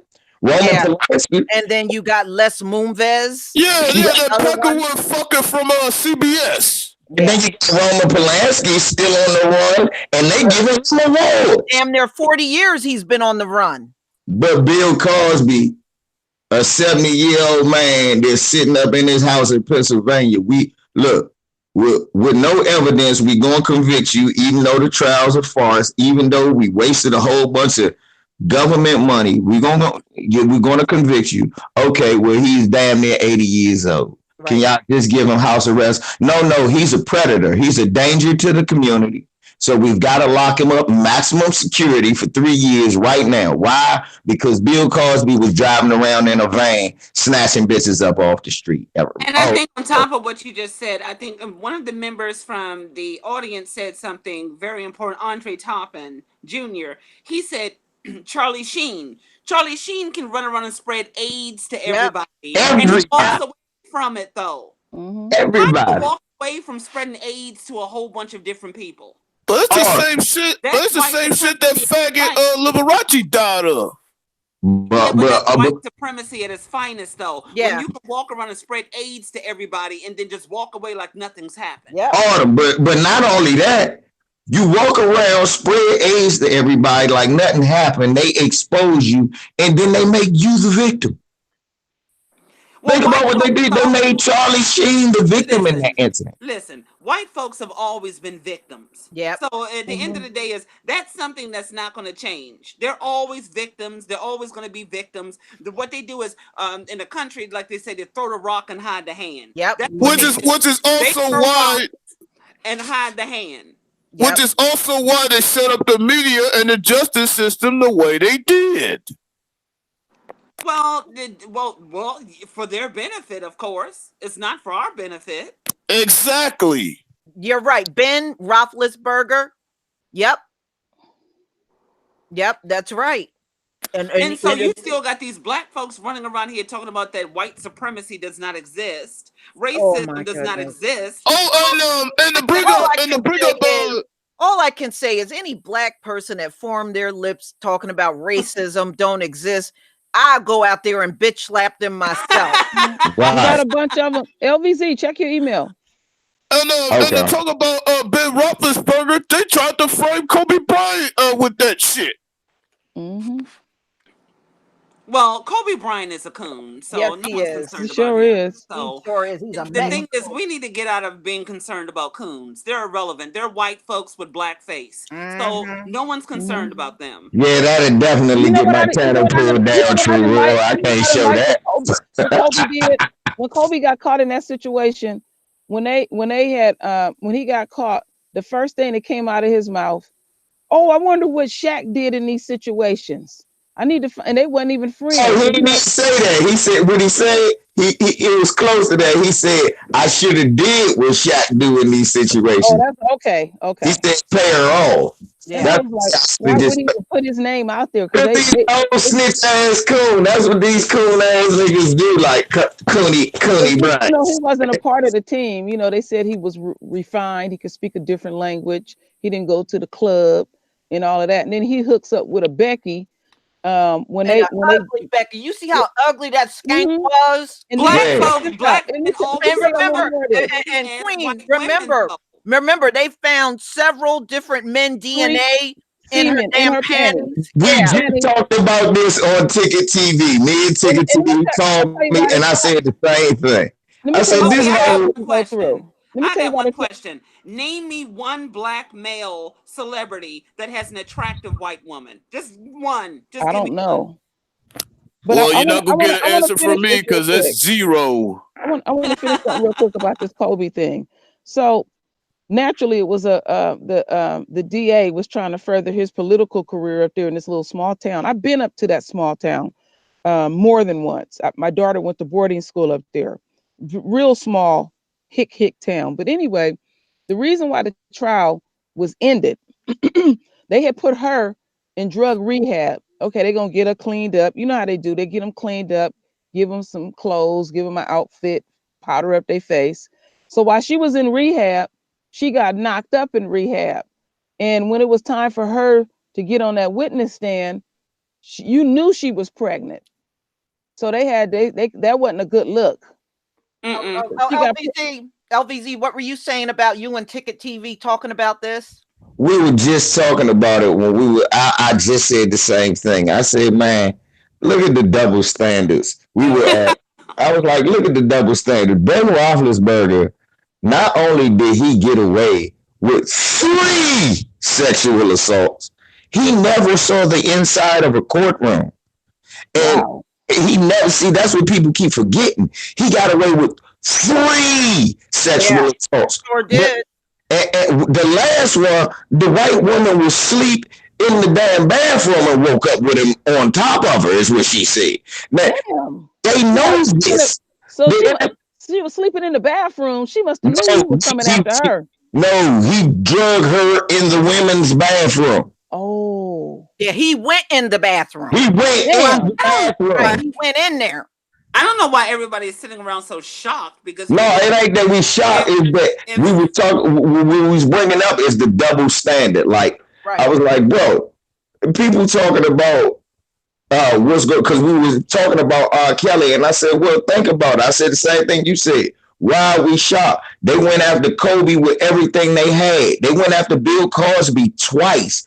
They ain't go after Bill Roethlisberger. Never saw the inside of a court. And I have no sympathy for them at all. Right, none whatsoever. And they find 20 gallons of semen in this damn girl that supposedly got raped by Kobe. Find 20 gallons of semen in it. Semen in his balls. Come on now. His balls do not have that much sperm in it. Come on now. I'm gonna keep it real. They found some dirty panties. Yeah, a whole bunch of semen in it. And they said if you was raped, how come this semen seemed to be fresher than the rape incident you talking about? Nasty. Because she was fucking and sucking everything in sight. That's what white people do. That's what I'm trying to say. That it goes back to Greece. When you go back to Greece, look at their mannerisms and what they were doing sexually. It was just fornication all over the place. Well, and gay. Yeah, hey, look, can we talk about this real quick? I'm gonna have y'all laughing. I know. All right, y'all, hold on. Let me show you this girl picture because she was a real dog. Please show that. Colby was looking at. Hold on, I'm gonna show her because some of y'all might not remember what she looked like. Oh, brace yourself. Yeah, show this. Here she is. Oh, child. Here she is. Oh my God. No. This is the one that Kobe got caught up in all that mess with, right here. You see how homely this bitch looks? Your wife look better than her. Right. You see how homely this bitch looks? That's her. You know who she look like? Every white girl that works at the Wendy's. Yeah. I would say she's a more Botox fucked up Britney Spears to me. That bitch look like that bitch can't afford Botox. That bitch look like every trailer park Wendy's girl. Model though. That's the McDonald's counter asking you, how can I help you? That's right. I just seen her in a mountain town called the Catskills Mountain in Maryland at the goddamn Wendy's. She's like, can I help you? I like, bitch, I don't even know if I want the tea. I was going to ask. No, you can't help me, bitch. Let me tell you though. I live in Maryland. Kobe had to lose his damn mind to lay down with that. Now, see, I live in Maryland, and I'm gonna tell you, these white folks here in Maryland, they are horrible looking. Where you at, Autumn? Huh? Where you at? I'm in Hyattsville. What part are you in? Oh, I'm right here in Forestville. Oh, you're right down the street. Okay. Yeah. I was just up in the Catskills Mountains. I was just doing a job up in the Catskills Mountain earlier this week up there, out way past Frederick, out there in Frederick off of 15. Y'all, I didn't know it was trailer parks in Maryland, y'all, until I went there. There are plenty of them. I see, and these people, hey, look, I seen some projects before in DC. Nothing looked like the shit that these people was living in this trailer park. I looked at this, I said, damn, I said, look, these good old white people back to their roots. All of them voted for Trump. You deserve all that you get. Right. You always getting trauma on your jobs. Like when you was telling us that nasty house you went to, that house that was full of. Look, you gonna always have that. You gonna always 9 times out of 10 you moving them. You gonna have. The other day we had a good house where these people they were clean, but they ain't had no kids. Mm-hmm. Andre. Yeah, I live in Maryland. Well, let's be honest. On them, all the Sheenamites, they're all fucked up to me. Well, no, the only reason why they get away with all that standard of beauty shit is because they own the media. That is for no other reason. They control the media. They own it. If you own it, then yeah, you can plaster some ugly chick all over the place and claim that's the standard of beauty. Lisa, True Raw, and Autumn and KD, look. But see, that's a deception though, because when it all boils down to it is white people know they're not attractive. They know it. This is the reason why they try to model themselves after us, because they know they're not attractive. This is why, like I said earlier, you got a multi-billion-dollar cosmetic line. This is why all these plastic surgeries are created just for them. Not Exactly. But So, think about what Dr. white people have a serious self-esteem Facts. security issue. And so with that being said, this is why they go ape shit the way they do. Yeah. Because Facts. they live in fear and they're insecure about everything. You breathe on them, they're afraid. Facts. Dr. Wilson already told us the reason. I mean, come on, Dr. Wilson already told us. Yes, she the reason that they think about it, they even know that their standard of beauty is us, because the people that they're looking for are tall, dark, and handsome. So they know what the standard of beauty is. That's just bullshit. That's why they do all these enhancements. Well, that's why they got a credit card ass, credit card lips, yeah, titties, everything. credit card titties. Everything. I never heard of There's that. a reason why they have all of that. They got to swipe all that. That's right. They swipe Penis pump and all that. They got to get penis pumps and injections and pills and cream and baths. Keep them Look, they away got from the the sulfate shit and broccoli water and just all types of shit just to keep themselves hard. They got don't forget the penis pills. I already said the pills. I said it there. I'm about to get bricked right now. I'm about to get bricked right now because one thing I'll tell you that she may be picked and prodded and she may be 98% Reynolds wrap, but Cher looks good. You have to admit. 98%. Well, she do look good for somebody 932. She 932. 1 out of 896 million is horrible. What is Cher anyway? I'm about to say, and we 74. We still ain't sure. No, what is she? We don't know. I'll tell you what. No, I know what Cher is. Cher is Armenian, just like the Kardashians. Kardashian. She's Armenian, just like the Kardashians. Okay. But she's white. Right. That's what Armenians are. They're white. Yeah. They right there by the Caucasus Mountains. Yeah. Yeah, that's all. That's what Cher is. She's Armenian. Hey, look, I heard y'all say something earlier, though. And I heard y'all say something earlier, and I wanted to talk to y'all about it. Because me and my uncle hurt my nephew's feelings, right? And I wanted all of y'all, I wanted to put this out there so youngest can understand. My nephews, right? We was talking about the boy who got his head cut in the wrestling thing, right? And my nephews used to wrestle. Mm-hmm. And we talked, and me and my uncle was like, they used to wrestle? That's their great uncle now. So they like, yeah, you ain't know. He said, hell no, I start laughing. He said, why you start laughing? I said, well, because the origin of wrestling is homosexuality. Mm-hmm. And they looking at each other like, nah, ain't no gay stuff. I said, so what's the object? That's a gay sport. I'm sorry. I don't hold on. Look, I try to break it down to him. And I try to break it down to him. I said, so what's the object? He said, rolling around with each other on the Right. floor. But listen to his description. To pin a man down and dominate him. Oh, Lord. I said, is that what your coach taught you? He said, yeah. I said, so you want to pin a man to the ground and dominate him? I said, look at the position they start you in. Right. I said, y'all doggy style. He look, they start, I said, youngin', they not telling y'all the truth. Greco-Roman wrestling is all rooted in gay shit. He tried to say, well, what about the freestyle, all that shit. Wrestling was invented by the Greek freaks who like little boys. And instead of just asking for it, they like the challenge. I'm going to wrestle you to the ground and watch you squeal and squirm like a piglet. So that's what wrestling is about. That's why real niggas don't get down with no wrestling. Okay, can I say something really quick? Somebody said something in the audience, and I wanted to make it clear because this was something in the last broadcast that Lisa had, and also in this one. When you're speaking about a $5 Indian, you're talking about white people. Yes. So you're not talking about, people of color.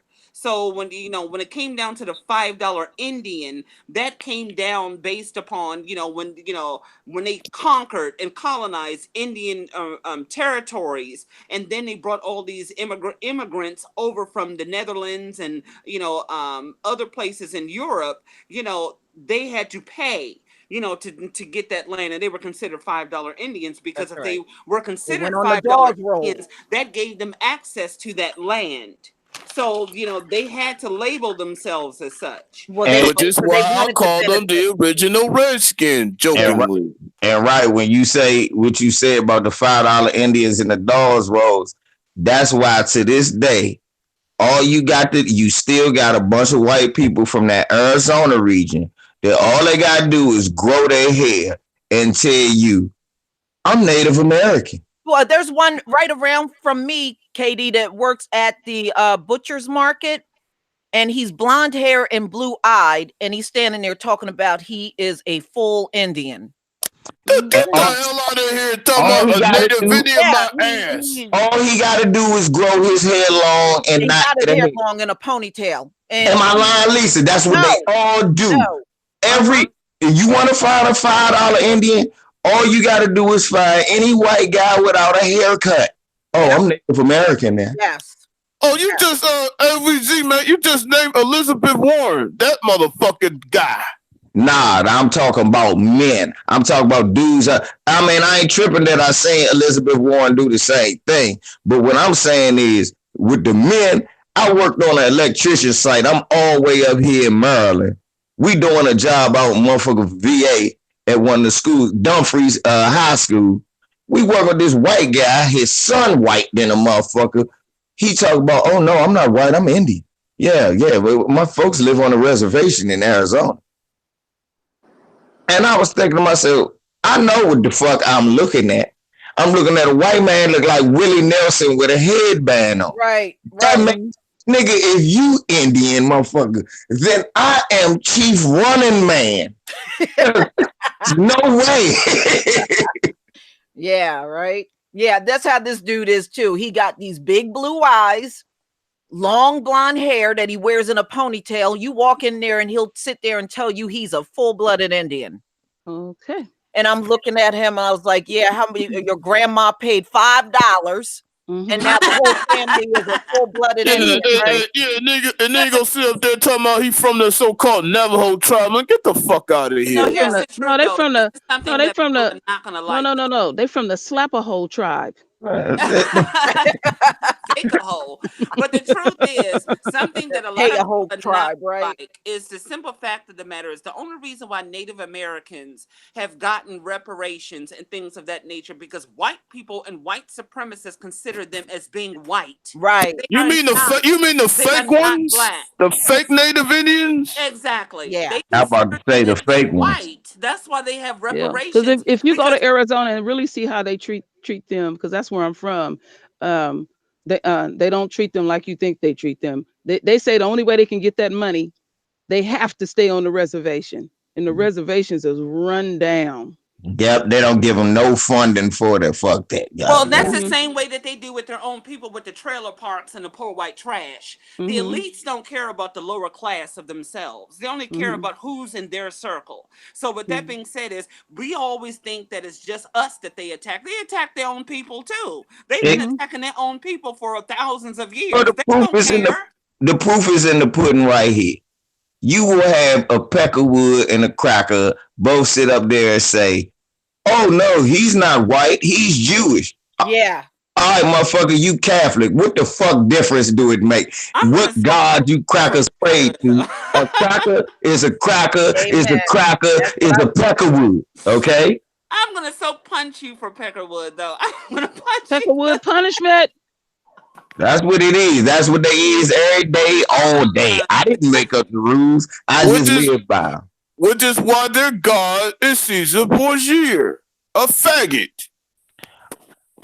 Them motherfuckers sit up here tell me, oh no, see, it's the Jewish. See, that's what the poor white people try to tell you. Yeah. Oh no, it's the Jewish elites. They're the ones I that tell have you what, be like, them so-called Jews. Yeah, What color?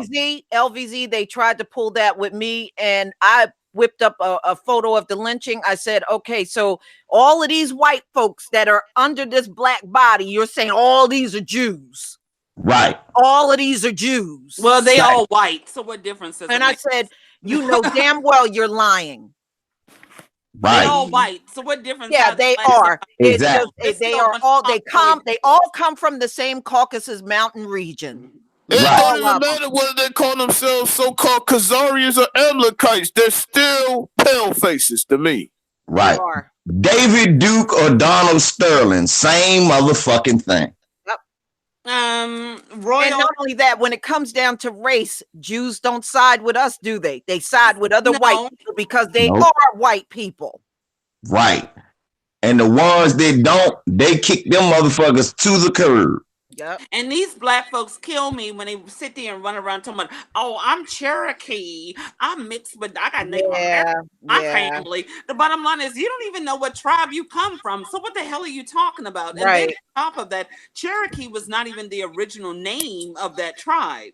So, you know, white folks and not only that, tell them, you know what I say to black people that make those claims? I said, well, then why don't you try to join the Cherokee Nation? See, they ain't gonna take your black ass because the Cherokees of today are white. They're not gonna take your black ass. Right. I hit them niggas with the Paul Mooney. Oh yeah, you quick to say you got this Cherokee, this. What about that African tribe? Find that motherfucker you want to impress me. I'm sorry. Can I interrupt just 1 second? I'm sorry. True Royal Family, you've been sending me this message, you know, several times. I've checked my email and I don't have anything from you. So, are you? Let me try the spam. No, I'm not sending it to you. I'm sending it to Queen Hood. Hood Mistress. I'm sorry. Queen Hood Mistress. I just sent her an email. We're taking care of some business behind the scenes. Oh, okay. So which reminds me of a fellow so-called Belizean that me and Royal Queen know very well. He hates to call himself black. Oh Lord, what you talking about, Mr. Leroy? Mr. Belizean. Yeah, I smell a rat. I smell but I want to sit there and discuss his angry man, because that one right there is something awful. Seriously. Angry man is nuts. He is like a pregnant woman with hormonal changes.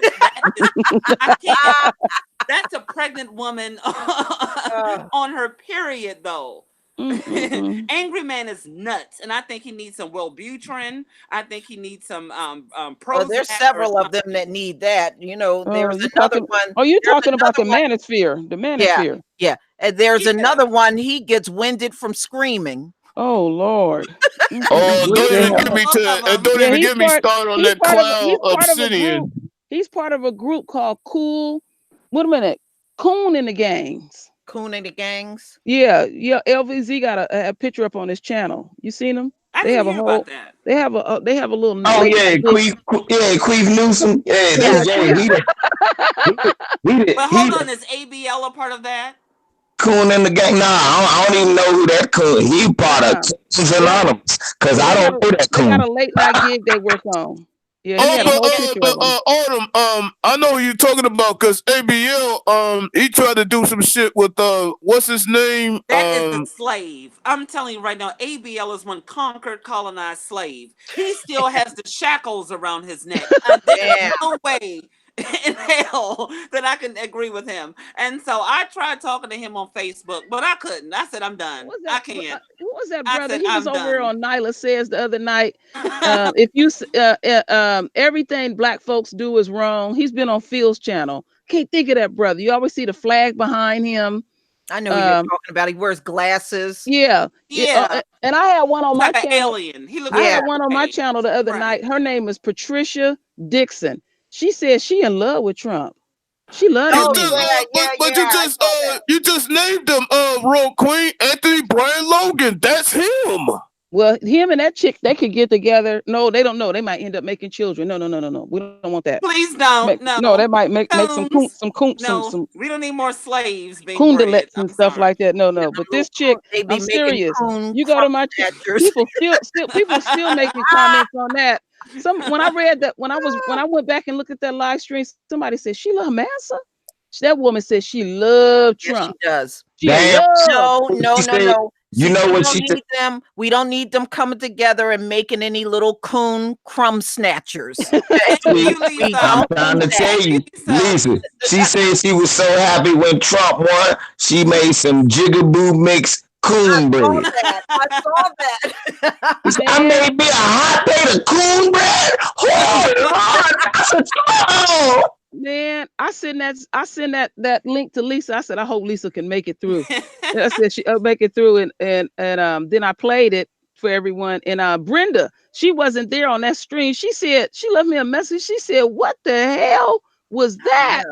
She said, "Was that real?" I said, "She's real. I've been watching her for a while." She's said real. She was in love with Trump, and she said she don't see how all women are not in love with Trump. I literally, you know what Brenda said? I wish she was here. Brenda said, "Is she getting moist?" I said, "Brenda, please don't say that. Don't say that to me. Please don't. I'm about to spit up. I really LVZ, when I watched that, I thought about that picture with all that chicken.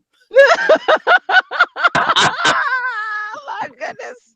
But hold on, Lisa. Now you already know that white folks look like a chicken that's been plucked. Once you take them feathers off, that's what white folks look like. Talk about that platter of chicken that you were serving up for Massa. Oh, Massa.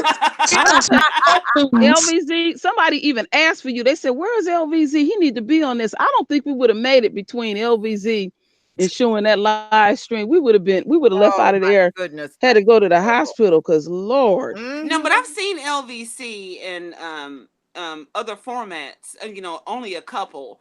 But the thing is, he was going up against coons. So with that being said, is he had to fight for his life. Oh yeah, I just thought of him. That clown ABL. He was on the live stream with O'Shea. Yeah, you on O'Shea's channel. O'Shea, motherfucking look. Coach Shelton Harrison sent me a video of his, like I think it was 3 years ago. I almost threw my phone through the window when I said, what is this? Is this a parody? Is he serious? Yeah. Man, I'm telling you, the worst thing could have happened is retarded people got discounts and they can start buying cell phones and cutting it on. And YouTube don't really look. They can censor anything I say. I put up a video of Dr. Khalid Muhammad. My whole channel go down after 2 strikes. Yeah, but you know what? You can fight that because when I went up, you know what I did? I went out and did a search for Dr. Khalid Muhammad. There are thousands of people that got videos, his full speech. That's what I said. I said, if you go on, I actually said Muhammad, right. I said, man, first of all, whether you like him or not, I put it in a whole format. I said, whether you like him or not, he's loved and respected in our community. And I thought this was a speech we should hear. And it's been on YouTube 10 years now. Right. Why in the fuck am I the only one getting flagged for that? But see, the funny thing though is the simple fact of the matter is I do my live broadcast on another social media network, but I'm about to take it to YouTube.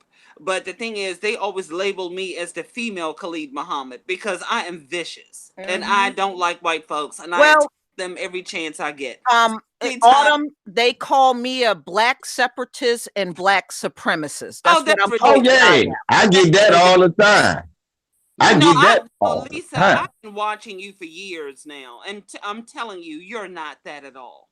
Oh, I know I'm not. But I'm just speaking the truth. She just telling the truth. That's all. But LVZ, I saw that classic throwdown that he bitch slapped the shit out of Sean Hannity. That was like one of the biggest bitch slaps I ever witnessed in my life. Exactly. And they said, look, Negro, you gonna have to take this channel down. You trying to give all these black people hope and positivity. we won't have any of that bullshit at this juncture. I don't give a fuck if you grew up in Chocolate City or not, nigga. You're gonna learn the ways of the white man. Take his video down. We got him, Jim. Unless you want to learn how to have lice in your pubic hair and how to have lice in your hair and fuck animals and eat raw meat and wash your clothes with piss and ash, then that's the only thing you'll learn. With that being said, did y'all ever see Khaled's funeral? Did y'all ever see that? No, I didn't. All right, hold on, because I want y'all to see the Black Power. That crowd put up that Black Power fist and yelled it the whole time they were bringing the coffin in. Yes, they did. Awesome. Hold on. Professor James Smalls was there. Yeah. Everybody. I saw it. I saw it too. I saw it probably like 10 years ago. Hold on, y'all. And while she's doing that, let me just say a quick little story. I clean houses on the side or whatever. And when I go into these white folks' houses that supposedly have so much money or whatever, and there's a certain client that I have, when I go and clean their house, they always have shit on their bathroom walls. And I'm, in the shower though.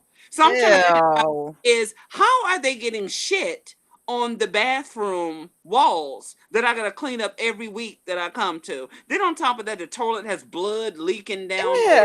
Toilet. It's just like I have to clean that mess. Yeah, my grandma told me how nasty they were.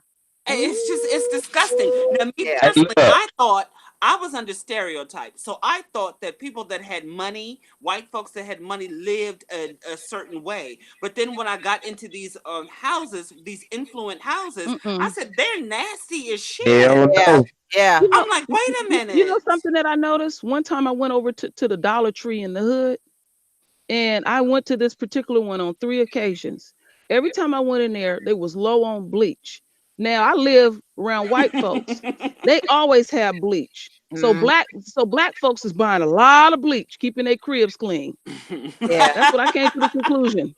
All right, y'all, I'm going to show you this. If you've never seen it before, this is so awesome. This is the funeral procession of Khaled Muhammad. Okay, I'm gonna put myself on mute. Watch this when they bring him in.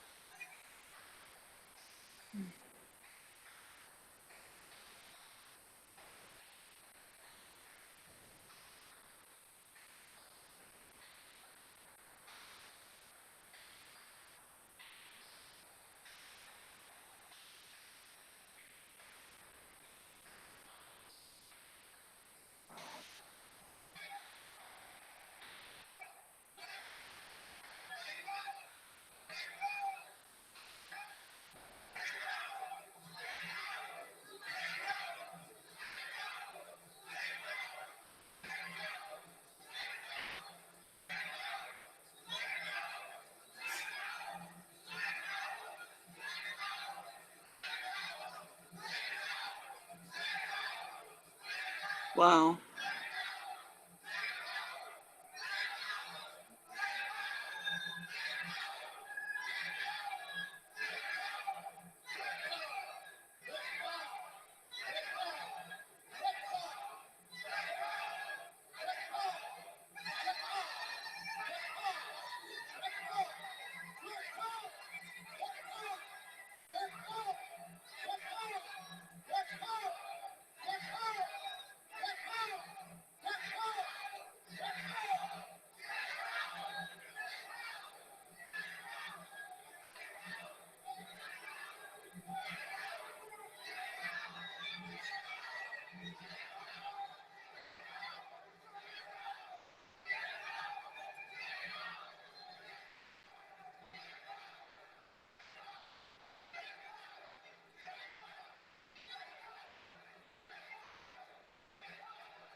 There it goes.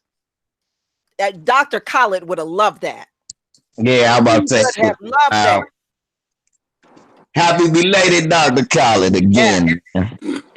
He Now, would one have thing I loved will that. say though, that this would have been one beautiful discussion if ABL was here. I will say that. Mm-hmm. I know these motherfucking coons. You know some weird shit. Coons will look at something like that and try to find something disparaging out of it. Oh, that's racist. Why did you do that? That's racist. Right. It's so funny Beautiful. that you said that, Lisa. ABL would call us as a traitor. It's so funny that you said that, Lisa, because one of my biggest pet peeves is the simple fact of the matter is black folks sitting there saying you're racist. I'm like, oh, first of all, I cannot be racist. Now, Thank you. I can be prejudiced, I can be biased, but I can't be racist. You know what? You can't be. You know what? Hold up. By Webster's dictionary. See, they took my old channel down, Autumn, so you probably wasn't able to see it. I did a video back in the day about blacks being prejudiced, biased, or racist. Right. By Webster's dictionary definition, we can't be either. See, prejudice is a prejudgment. No, that's not Webster's dictionary. That's actually the Oxford's dictionary that dictates. Well, whoever dictionary it is irrelevant. By the dictionary, it say that prejudice is a prejudgment made based on assumptions. These are prejudgments made on assumption. These are judgments made off of one's past actions in history. Bias does not cover that. Neither does prejudice. And neither does racism. None of that covers you feeling a certain way about somebody based on their history against you, against their atrocities against you. You know why? Because the word for that is called smart when you don't like your natural predator. Yeah. Understood. But based upon the Oxford's dictionary, it clearly states that what racism is, in order to be racist, you have to be in a position of power to change, alter, manipulate, and control the future of another race. And we don't have that power. We don't have that power. Only white folks have that power on the globe. Control and run everything. They're the only ones that can be racist. Now, we can be biased. We can be prejudiced, but we can't be racist. Right. And that's why when you type in supremacy, the only thing that comes up is white. I was about to say, and like I said, we can't be prejudiced either. If you look at the working definition, you can't be prejudiced because the working definition and meaning of prejudice is a preconceived opinion that is not based on reason or actual experience. So when you say I don't trust white people, is that a preconceived opinion that's based on not reason or actual experience, or do you say that because of reason and actual experience? It's done because of reason and actual experience. So by that definition, you can't be prejudiced either. Exactly, and I totally agree with you. And the thing is that what people fail to realize is that once these cave Neanderthal devils die off, at that point, then we can be racist because we'll be in full control of everything. Funny thing is, they're still on top and they still fear us. You know what? Actually, they're not on top. Them being on top is an illusion. Mm-hmm. That's all an illusion. The bottom line is, this is why they spend so many billions and millions of dollars trying to keep us in illusion and delusion because they know they're not on top. Once we figure out who we are, where we came from, and this, that, and the third, we would destroy their very foundation. And that's why they spend so much money on trying to keep us, dumb and dumbfounded because they know they're not on top. Look. You can use even Black Wall Street as a model, okay? Exactly. Now, they've been in business for a long time, and you can open up a Wall Street Journal and see how they're failing in business, right?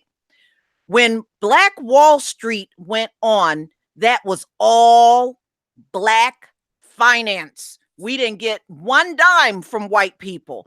Black Wall Street went on very successfully for 15 straight years, and it was profitable for 15 straight years.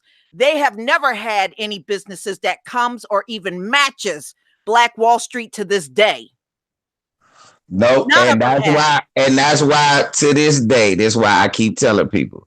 And that's why to this day that won't be duplicated ever again until you grab arms. I hate to be the bearer of bad news. Look, the way that they took Black Wall Street was not economically. They blew it up. Yeah, they did it by force. Yeah, you need, like they did everything. You need a military. You can't economic your way out of this shit. This is a complex thing.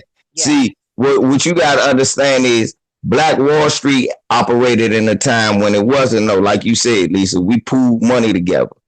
It wasn't no predatory loans or shit like that, where you get a business loan and we deny you and this, that, and the third. But we didn't have that because we had our own banks, though. Exactly. I was about to say. But you don't know, white people was at those times because their banks had collapsed. Yeah. During the Great Depression, they were coming to the Black Wall Street for loans. But Lisa, that was the whole point of integration, because they were failing economically and they needed our money. Right. Yeah, about to say integration. That's the whole point of integration. It's the whole illusion of integration. Blacks and whites being side to side. Negro, when was it a time whites couldn't come to your neighborhood? You just couldn't come to theirs. Right. Still can't. Yeah, and you still can't. Because if we go there, they're going to call the police on us for some dumb bullshit. So all segregation was you shutting down your black-owned cookie shop so niggas will stop buying cookies from you and buy cookies from this white man. So you can shut down your black drive-in so niggas will stop going to your drive-in, because niggas was going to the movies more than white people, and they can start going to our drive-in. Which is why even in our most fucked up state, we're still a threat. But see, where Black Wall Street went wrong was they start hiring white folk.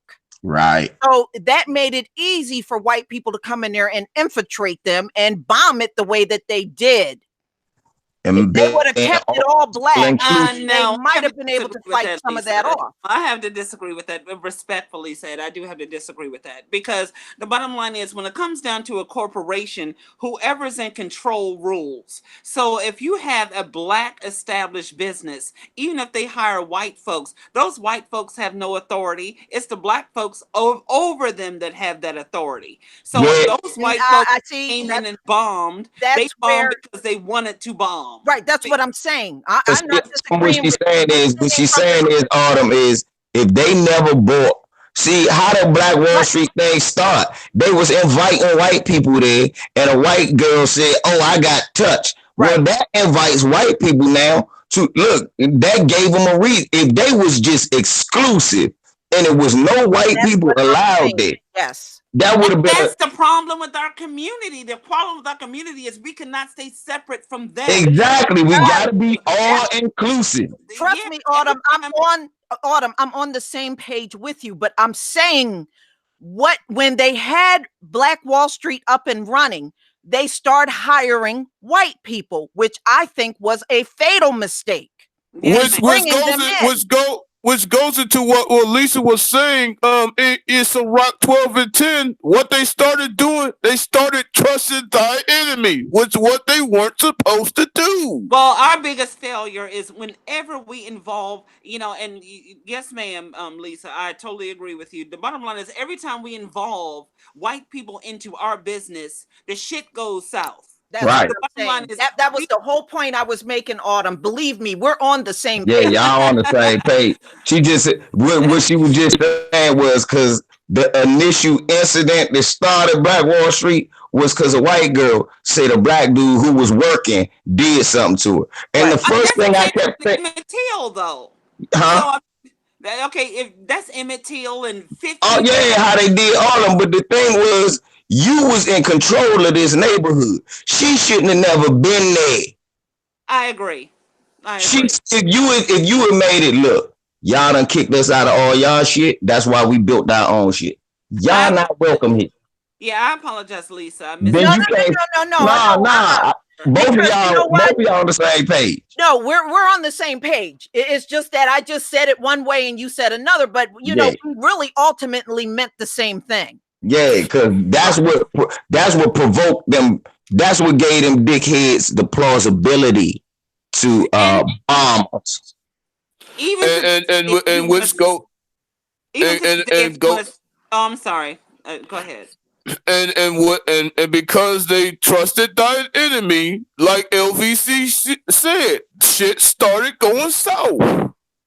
But the thing is, it's still going on right now because when you have all these celebrities, perfect example, let's say Dr. Dre with the Beats the headphones. The bottom line is he sold his company to a bunch of Jews. Yeah. I'm gonna be real honest, Autumn. I'm gonna be sell our stuff. We don't keep our stuff. We keep selling it to them. Right. I'm gonna be real honest, Autumn, and folks ain't gonna like this, but when they sign those so-called Illuminati contracts, they're gonna have to coon after they sign their deal. After they sign their name to that shit, they're going to coon. No, you can't use the term Illuminati because at the end of the day then you have to be specific in what, order you're speaking about, because Illuminati, that's Latin. That means the enlightened one. So at that point, that can be anybody. But What I meant was to get into the club. I'll just rephrase it like this: to get into the club, they will have to sign have to sign their life away on a piece of paper, which means they will have to coon. Not necessarily, because at the end of the day, it's like Dr. Dre with the Beats, like I said earlier. And what did he do at the end of the day? He cooned. Hold on, let me finish. He established his own business. He established his own line of headphones. He chose to sell his headphones to a bunch of caucasoid pigskin pork. And which was he? What was he around? He was around coons. He was around Jews. He is a coon. You don't get to that level without being a coon. Yeah. I mean, that's just point blank and that's my point. To that level of success, that's my point. Please give me one person that is on that success level with that amount of money that is not a coon. Yeah, KD. I just made my point. Yeah, KD. I feel that's what you're saying. What she's saying is, though, and that's the truth. Even if it ain't at a major level, when it get major, we always sell our shit. Thank to you. Caucasoids. Look, okay, I'll give you a better example, KD, and you ain't gonna be able to say nothing about this. Famous Wally Amos. Wally Amos was baking cookies in his motherfucking house. You took it right out of my mouth. Yeah. And niggas was buying them left and right. I know I was. Wally built the motherfucking cookie shop, and niggas was buying them left, right, up, and down. Then Wally started mass producing them, and niggas was buying them off the shelf. Yeah. White people came to him and said, "Hey, Wally, we gonna give you this money." Wally, not knowing business, not knowing what's the property rights, not knowing imagery rights, signed away for some money, thinking, "Hey, I'm a mass producer and I'm gonna get some money." Oh no! All they did was bought the cookie shop from him, took his name and his face, KD, made it a $1 million industry, and then to the point where they bought that man rights to his name and his own face. Yes. Sure. Now he can make. Now Wally Amos making cookies, and you don't know who is under, because he can't say Wally, he can't say Amos, he can't say Famous, and he can't put his face on his own bag of cookies. Damn shame. Yeah. And it ain't had nothing to do with cooning. At the end of the day, what it had something to do with was, like you say, we cannot invite them into our shit. You have to have a level of comfort with your own success. You got to understand that, hey, look, I'm going to be big within the community, but on the grand scheme of things with these white, I'm not going to be that big. Okay, I'm not going to get 100 billion like 3 billion like Dr. Dre for selling out. I'm going to have to settle with this 30 million. Right. And and going back to Black Wall Street, what a lot of people don't realize is the day when they went in there and got in planes and dropped those hand grenades and everything down on them, they knew exactly who the multi-million-dollar Black business owners were, because white folks were in there, and they took each and every one of those men and they beheaded them. Now, how would they have known that if they weren't letting these white people in there, working and being around there all the time? Because they knew exactly who they were. Exactly. It wasn't no coincidence that none of these billionaires and millionaires lived. None of them lived. Did their kids. They beheaded those black men. They cut their heads off. Oh, wow. That's deep. You know, I wanted to add something to this about Dre. Now, y'all remember this, and it just turned my stomach. He gave $70 million, if I'm correct. I think it was a college in Tennessee. And you got all these black colleges. He could have gave each college $5 million. And that would have been a lot for each one. I never understood that. And that's my point, though. That turned me off from him so bad. I said, "You gonna sit in it?" And when I found out about it, he was handcuffed in the front of his damn house because some white man felt intimidated by him. In front of his house. In front of his house. Yeah, I remember that. I remember that shit too. In front of his house. I know when I found out because Mr. Superboy was talking about it, and he said, "Yeah, what did that 70 million get you?" And I said, "What? 70 million?" Yeah. College, and I had to go look this shit up and stuff. I said, "That's amazing." But I wanted to add this about the Dr. Claude Anderson wanted to start another unquote Black Wall Street, and a few years back, and he had gathered up some very successful black folks in business. I don't know how many it was, but I do remember him talking about it. And them white folks systematically paid each of them black folks off not to have a Black Wall Street. So that speaks volumes about what our ability to do that they didn't want us to get. They did. Do y'all remember, LVZ, you might remember this. Do you remember when Michael Jackson, Michael Jordan, and Magic Johnson, they had the MJ Foundation? Yeah, I remember. And what they were going to do was set up businesses, hire black people, and make it easy for black people to get business loans. Yeah, they shut that shit down. They shut it down. And it's the same way they shut down Suge Knight, Jay Prince. Hold on. Okay, Suge Knight was one biscuit eating coon. Yeah. Hold up. Nope, let me cook. All right, go ahead. I just sat there and watched. Suge Knight was the only real black man out of there, and that's why he went to jail. I totally disagree. I'm sorry. And I'm gonna tell you why you disagree, because you didn't watch the documentary, did you? No. First of all, if you're running Did you watch the documentary with Antoine Fuqua? Yes or no? You're hanging your own people off. No.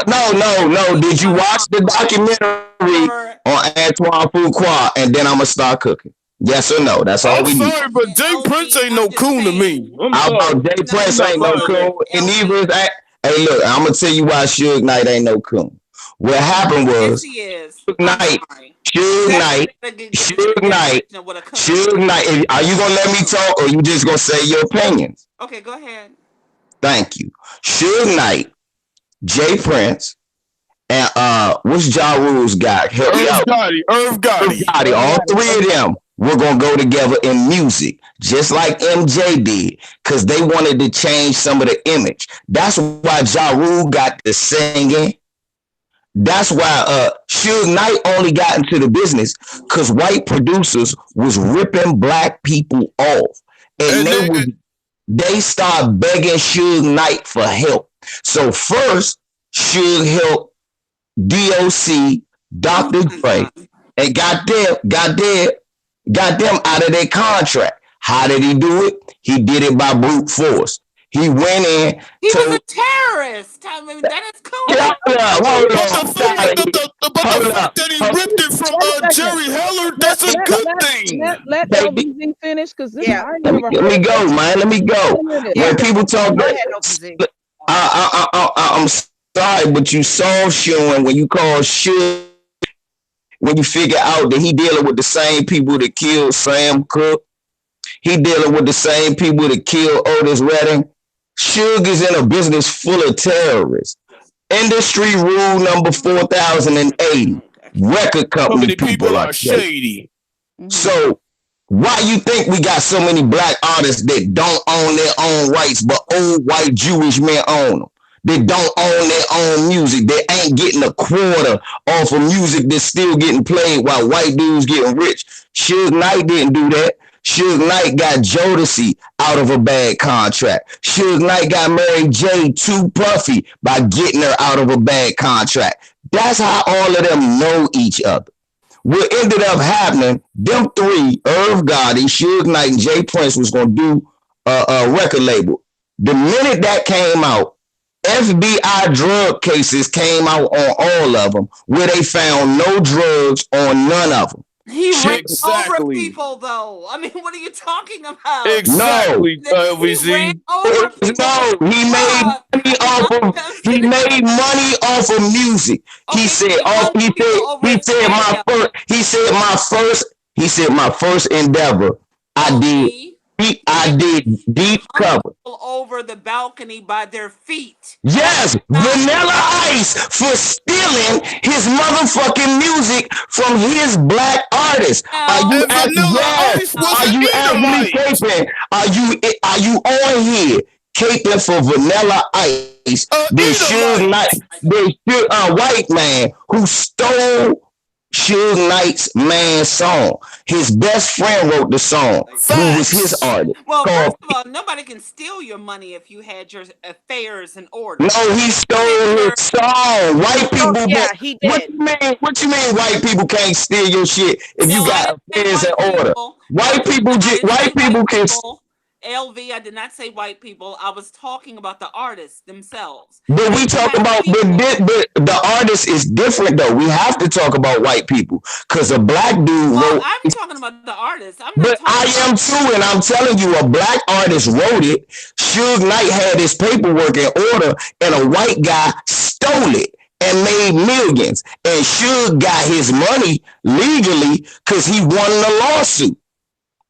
But the only way he got the lawsuit was when he so-called terrorized this white boy. Now, the only people that say he hung him over a balcony is him.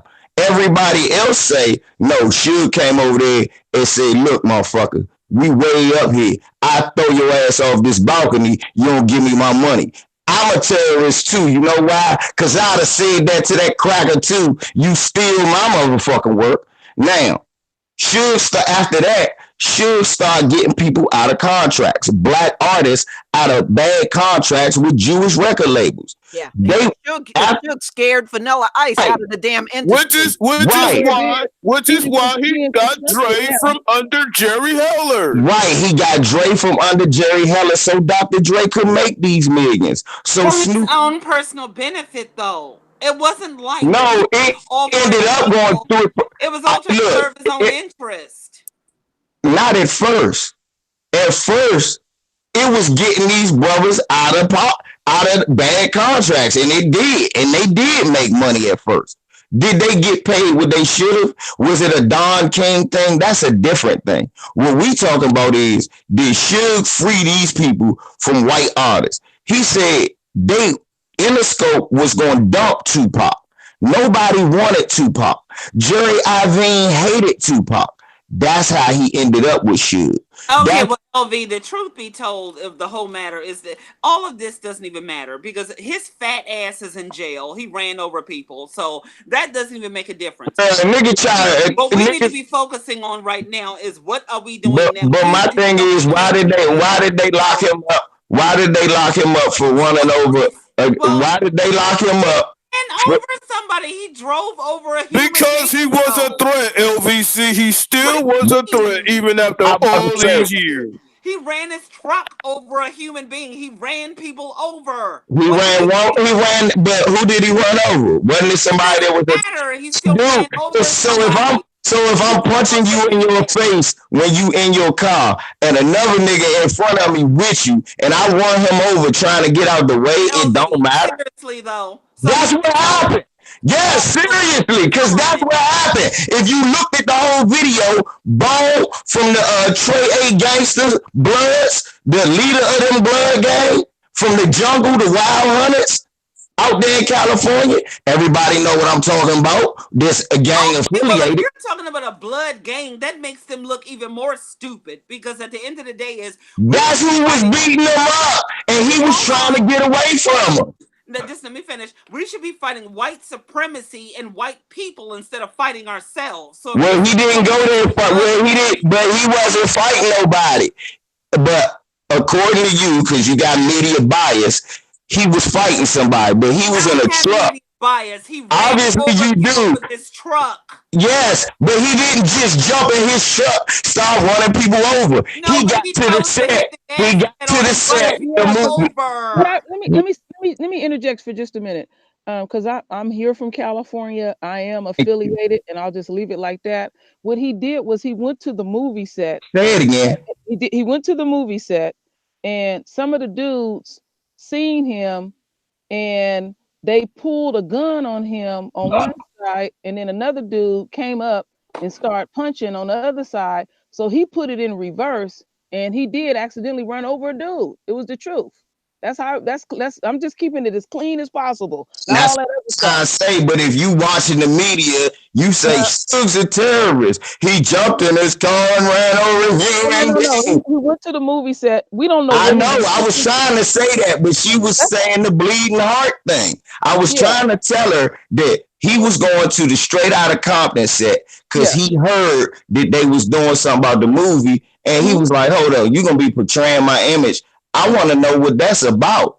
Yeah, he never even got out the vehicle, but when he got there, Bone ran up on him and just started firing on him. The Bama in front of him pulled a gun. Yeah, one pulled a gun on him, and one came up and started punching him, and he did go in reverse, and somebody got killed in the process. But he didn't come there with the intent to kill. You gotta look at Suge Knight. Suge Knight ain't this. Look, white people ain't gonna tell you this guy such a terrorist, and they ain't take him off the streets. No, white people fear Suge Knight because he did what? He got black people money. He was making a lot of money for different black artists, and he was cutting white people out of the business. Yeah, and that's the real reason that he's in jail, because he was still viewed as a threat for the shit that he did back then. I mean, look at the timing. Suge Knight get locked up, and then all of a sudden, a Showtime documentary with Dr. Dre and Jimmy Iovine come out talking about how they built West Coast rap industry. No, Jimmy Iovine told Suge Knight was talking to Antoine Fuqua about it. He said, I go to Jimmy Iovine and I tell him, man, I got a song that's gonna run the summer. And I played him Nothing But a G Thing. He said this was the worst song he ever heard, and ain't nobody gonna sell it. Cause at the time, Interscope ain't want to work with no black artists, cause they ain't like Ice-T, Cop Killer, and all that shit. So they wasn't trying to deal with black folk. Suge sold Nothing But a G Thing out his trunk, and saw it blow up on the video.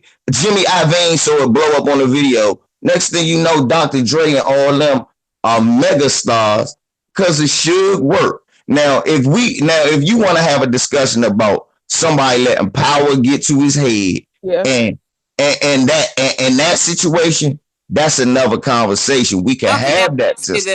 I will say this though. I will back down and I will surrender, because at the end of the day, I don't know the full story. I'm only going based upon media. So I'm expressing what I'm feeling. I'm expressing what I'm saying based upon ignorance. No, that's not ignorant. You need to back down what we say. Let me just say something for a minute.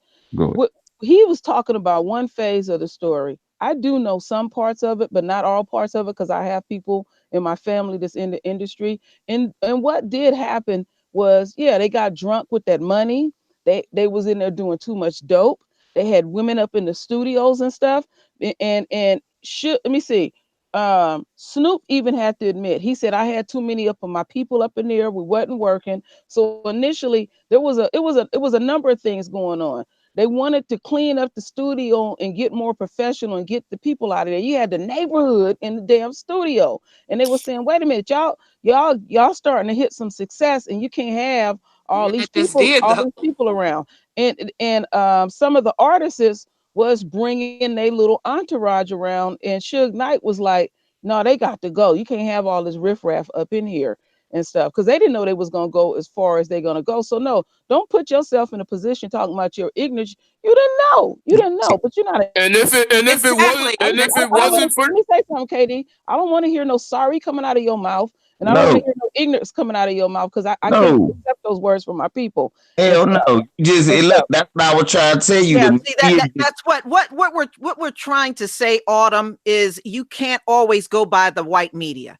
You know, they're going to demonize Suge because he used brute force on them. Yeah, he did. And if it wasn't for Suge Knight, Snoop Dogg wouldn't be where he is today. Mm-hmm. And that's what I was trying to say, though. And eventually he did get us drunk with some power. Thank you. They were supposed to be getting 50,000. And that's all I was saying, though. Yeah, that's the whole. It's different layers. Drunk with power. About. Yeah, it was different layers of stories. And always be wary when anything comes out of the white media and they don't tell you the whole story.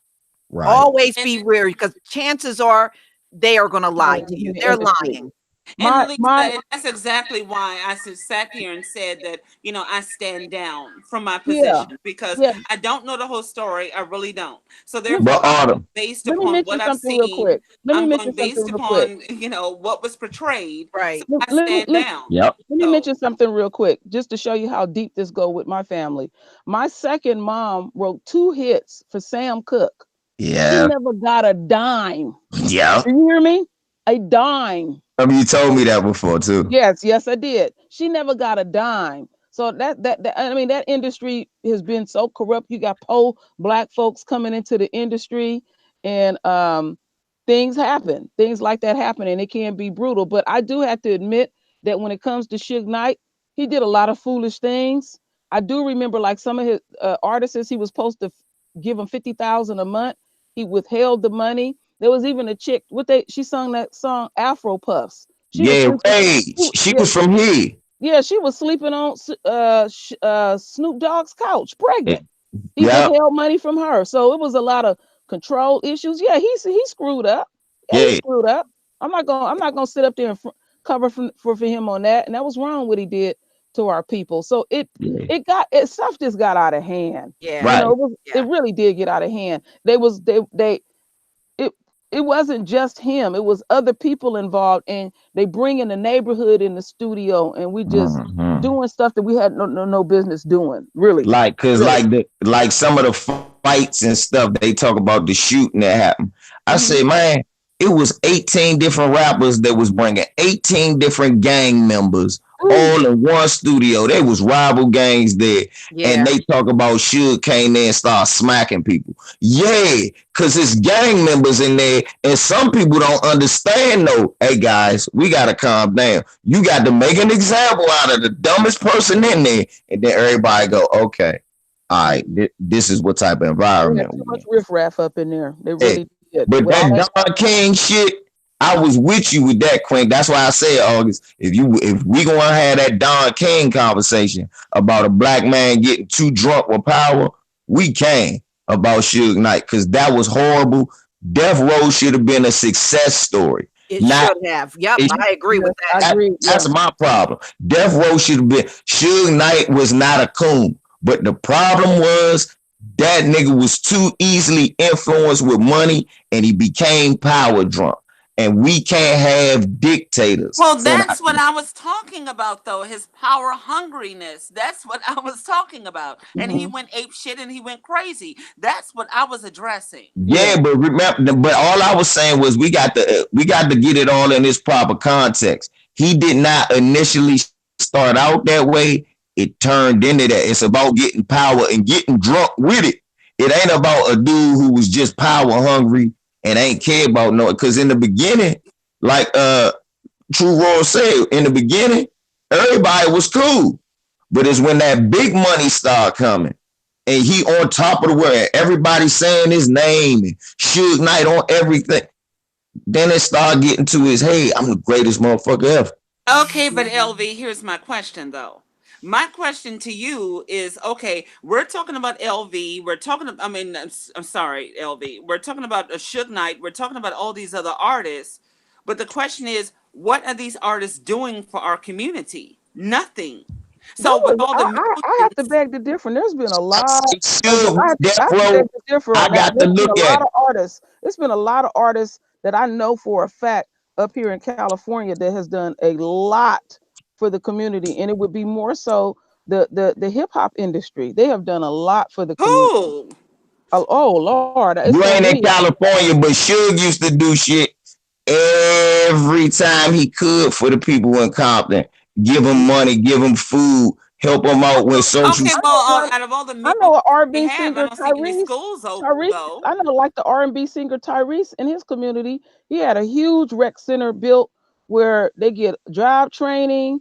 You know, they can learn to get, they can get their Oh, GEDs please. there. Really That's though. still there. Only reason I can't ask them to open up no school, cause for real, I mean Job nobody. training though, really. The I'm bottom not. line is you got all these artists that got millions of dollars, and you mean to tell me that they can't open up schools? They can't Because sit that there. money really ain't theirs. Right, and second, Mhm. what school? I'm about to say, it, you act like just because you got money, you can do anything.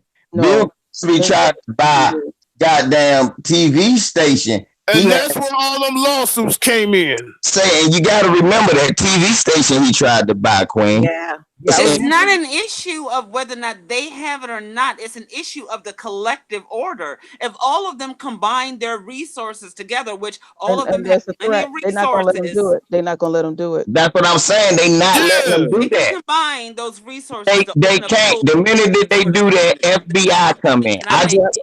yep, look. they do. Think You're about right, it. and what you're saying is right. What she's saying is right. They could combine their resources and put something very bona fide together, but they Right. are on them like Yeah, flies but they're on gonna have stick. to do that shit privately though. They Hey, have to. how private can they do it? With Okay, just so when are people going to stop being scared to do it? That's the I ain't point. well, hold up. I just told you when they do it. Look, all right, we just said Michael Jackson, Michael Jordan, and Magic Johnson. what happened with that? Then I just told you Suge Knight, Jay Prince, and Irv Gotti. What happened with that? They Then shut that down with the FBI cases and hold shit. on, KD, calm down. Then watch this. Jim Brown, Richard Pryor, and one more person. I forgot who it was in the black film industry, and they shut that down, and they ain't made one movie out of that film company. Mm-hmm. All black people who tried to put their money, influence, power, and resources together, and that's when you realize, yeah, they can do all that shit. Only problem is they showing TV on white stations. They Okay, don't. LB, I got that. So my question to you is, if we do have that power, but at the end of the day is every time we try to execute it, they shut it down, then I guess my question to you is, what do we do from here? What It's we. steps do we take from here? Hey, I hate to say it, but white people had one thing right. It's we the people. It ain't up to them to do it because it ain't enough of them. But if it's all of us, then they like, well, I'm just doing what the people want. It's got to be a demand before it's a supply. Mm-hmm. See, they can't just build a school and we ain't really vocally like, look, we not fucking with y'all because y'all not doing this. Yes, we can just build a school. I mean, No, actually, what I'm saying, no, what I'm saying is we'll become. Quay Butter has a school, and his school is doing very well. So, what do you mean we can't build schools? Who? Yes, we can. She's talking about Q Butter. Q Butter, yeah, Q Butter. Who's He has that? a school. Who's Yeah, that? you didn't know about Q Butter? Yeah, he has. I know Who about it. that is? Q Butter started sort of like a private school for black children. Yeah, and he got some people that's volunteering. So a lot of the older sisters are volunteering. Mm-hmm. He helps clean people's credit up because Yeah. he helped me. And he just started a school that's K through 12 for black children. And Cool. he lives. He got a whole warehouse somewhere in New York. Yeah. And then he has studios in the bottom of it where a lot of rappers come and do their little music and stuff. Okay. And he lives in there too. On top of that, Mhm. and he has. And how much pub is he getting for this? In other words, how much airtime, publicity, so we can get more money? I don't know any of that. I'm not sure about that. And that's exactly what I'm telling you. If you're not getting that, that shit ain't really getting off the ground. That sounds great. I'm not shitting on it. What I'm saying it's gonna be in a small, tiny little area like that that gets no real information out about the school. But that and it's gonna be in one secluded area. because it don't need to It does be. matter, and I'm gonna know it does matter, and this is why it matters. No, If I don't No, live there, wait a minute. no, it does LBZ, wait not for a matter. second. And I'm Wait gonna for a tell you second. why Let it me doesn't matter. explain myself. Why I'm saying it doesn't matter. It matters in the community and its impact in the community. But why Exactly. it don't have to but go what in about the the community? But what I'm saying is, if it ain't outside of that But community, it doesn't need to more than be. this, They don't it need does. Look, it's they just don't like need to know everything we do, and I disagree with that. As I'm long like, as it's nah, out there. I'm like, we need to start McDonalding things. We can't just do it in one small community. And say, that's just like when I say, Only one man can do so much. LVZ, you know that. exactly. That's And when it all exactly goes my on- point, and that's why I said it's we the people, not what celebrity does what. It's gonna have to be we the people. Of obviously in that one little area, It starts from the somewhere, demand. though. It's It gotta has start to somewhere. start from somewhere. You can't just sit here and talk about that we need to do this and we need to do that. There's always a beginning step. Now the bottom line is Q Butter started his school. His school is doing very well and it's been financed very well from the Black community. So he has everything that he wants and needs from us. So the community is doing So how is that not we the people? But the problem is it's not getting enough pub. It's not getting enough publicity. What do you mean? His school is doing great. It's not getting enough publicity. If you just told me now and I ain't know nothing about it, it's not getting enough publicity. It's got to be.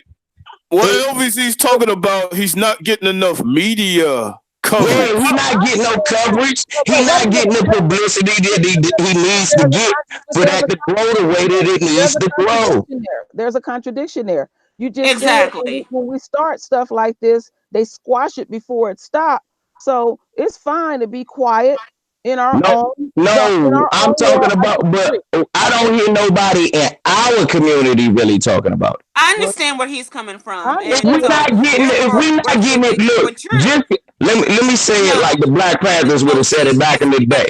LV, I have to disagree with you because at this point, of course you do, but you can't. But you Let me finish though. Let me just say what I'm going to say. The bottom line is, I feel that in this state where we are, here in this country, I don't think certain things need to have too much media publicity. I think certain things need to be left within us. Okay, it's the only problem. Hold on. Let me finish. What I'm saying is that if it did go big media, at that point they're going to do everything they can to shut his school down. And that's what he was just saying earlier. But what I also said was, if it don't get spread among us, if I don't know about, like I said, if I don't know about the goddamn school and nobody else know about the goddamn school, it just that one concentrated area. You know about the school. What I'm saying is, why don't you need to reach? Oh, so you don't need to reach all your people who No, you're not getting it. That's what the fuck I'm saying, man. But LVZ, it's like this with me. It's like this with me. We got a lot of Black communities. Okay, let me finish. In that Black community, they are doing what they need to do with their immediate situation. Yes. And it's for the other Black communities to get off their ass and do what we gotta do. Yes, but doesn't it help to know the model? Is what I'm saying. That's what I'm saying. If we don't even know the model, if I don't even know the model, I'm just learning the LVZ. You don't need to know about LVZ. Do you know how many? Why don't I need to know the model? Maybe I know some people that want to help do the same thing where we are. LVZ. Well, you can start where you are in Maryland. Do you know how many Black schools is in Oakland, California that's ran by Black people? Yeah, but you know the problem with that? That's in Oakland. What about everywhere else? You just said it. Our community is diverse. I'm talking about here where I live. The only school that I knew about that was close to being black was a public school. They shut that down, turned that to a police precinct. That's the one I went to. To LVZ's point, if people wanted to go to New York and actually go to his school as a model, I say that's the type of media I believe he's talking about, so they can take it back to their hood and copy that. I understand where he's coming from, and that's not my issue. My issue is the simple fact of the matter is that Q Butter is doing what he's doing in New York. We have communities all across this country. The bottom line is, if everybody did their part, then we would have schools in every state. Yes, exactly. Exactly. And the bottom line is, hold on, LV. But the bottom line is, if only 5 people know about Q Butter's thing, that's not a community. Okay, I got you, but just let me finish what I'm saying. What I'm saying is that, you haven't heard of the school. You know nothing about the school. Okay, got you. That's our responsibility as a community to mediatize and make sure that that school gets, the media attention that it gets within our own community. Yeah. And the bottom line is that is something that is being done. But at the end of the day, is you can't sit here and talk about what somebody else is doing someplace in another state. The question is, what are you doing? Because when it all boils down to it, where's the school in Maryland, though? Exactly. And if you don't know a model, exactly. Where's the school in Nevada? Exactly. And that's what, exactly. And if people in Nevada and if people in Maryland, so to your point, if people in Nevada and people in Maryland who need this school, like where is this school, don't even know about the model of a school like that, how do they know where to start? Which is why they need to. Which is why. Which is why Q Butter need to let other people know so they can fly to his school and copy the model. No. The bottom line is that. Nah, he can look for real. He don't even have to do that. All he gotta do, if he's a musician or whatever it is that he does, visit the different communities. Like you go on tour and do music and visit your communities. Go to the tour and do like a little small town hall. I would imagine some people do know about the school. But many people know about that school. Yes. And the thing is, I think that there's something that is totally missing here. What's totally missing here is everybody is always looking at somebody else to make the first start. Yeah. When are you going to make your own start? The bottom line is, if you know in Maryland there is no school for black people, and you know what? And we have exactly. And if I don't know, and you did look, instead of being argumentative, can you listen to the fact that I asked the question and the question? But that goes to the question I asked. If you ever listened to what I said was, if I don't know of a model of a school like that, and I don't know where to even find research and homework. And I just said, if I don't know about it and I just learned about it, I don't know where to start. Now that I'm just hearing about it, needs to get out more. I'll send you the information. Thank you very much, because I was about to say, some people are sitting in Maryland and talk about the school. That shit either. But I don't know about the school. So send it to me, because I'm different from other people who sit in Maryland. I will send you the information. Do you think he just sat there sitting on his ass? No, he did his research. No, he did his homework and to get that how to start the school. Yeah, I'll send the information. I have donated to the school and all. So I will send the information. Yeah, that's cool, because people need to know about stuff like that. Everybody don't know about that. Because it's other people in our community. Look, like that's what my channel was for. I don't just talk to one class of people. I talk to the class of people that some people turn their nose down to because they don't know about what's going on out there. Some people got to do other things to survive. So they ain't got time to worry about what's going on with Q Butter when they need some butter. You know what I'm saying? Mm-hmm. Exactly. So I'm talking to them people, and for them people that people seem to forget. Because, see, that's what Malcolm did. He went all around the country letting people know it's a model of what I'm doing right here in Harlem, and you can set up one. out here. That's why we got mosques all over the country. That's all I'm saying. And if I could figure out how to build schools that easy, maybe I'll be the one willing to go around and say, hey, this how you do it. Mm-hmm. Yeah. But that is my point. You know about it first. And but see, that's the point though, LV. The point is that when he started his school, do you think he knew about how to start a school? He did his research and he did his homework. And the bottom line is, as long as we have the internet, which is one of the most beautiful creations on the face of the planet, there is no reason to be ignorant about anything. So therefore, if you want to learn how to open a school, we all in our community can learn whatever state that you're in to learn how to open a school, what we need to do, what we need to pay for, and what it is that we need to do to open that school. That it's there. It's just whether or not we're going to actually put ourselves in that position to focus ourselves to do that. So let me ask you this. But what LVC is saying, that is the point. I'm gonna say it for myself. So let me ask you this. You seem real passionate about it. You right here in Maryland. You knew about it before I did. Now tell me how to start, sister, because it seemed like you did your homework because you telling me. So no, first of all, no. Answer my question. I am trying to answer your question. Well, tell me where to start. Tell me where to start, sister. Okay, stop talking. My turn to talk. You asked me the question. The bottom line is, I don't know anything about opening a school. I don't know anything about running a school. Oh my God! So you just sat there and chastised me like Bill Cosby, No, and you didn't even do no homework yourself, and you know we need it. No, we're not going to do that because I didn't chastise you on that. I chastised you on the fact. You chastised me for that. You're still over talking me. You sat up there and chastised me. My turn to talk. You're over talking me. You the whole time and chastised me. Question. So let me answer it. Okay. I'm waiting for an answer. Okay, then stop over talking me.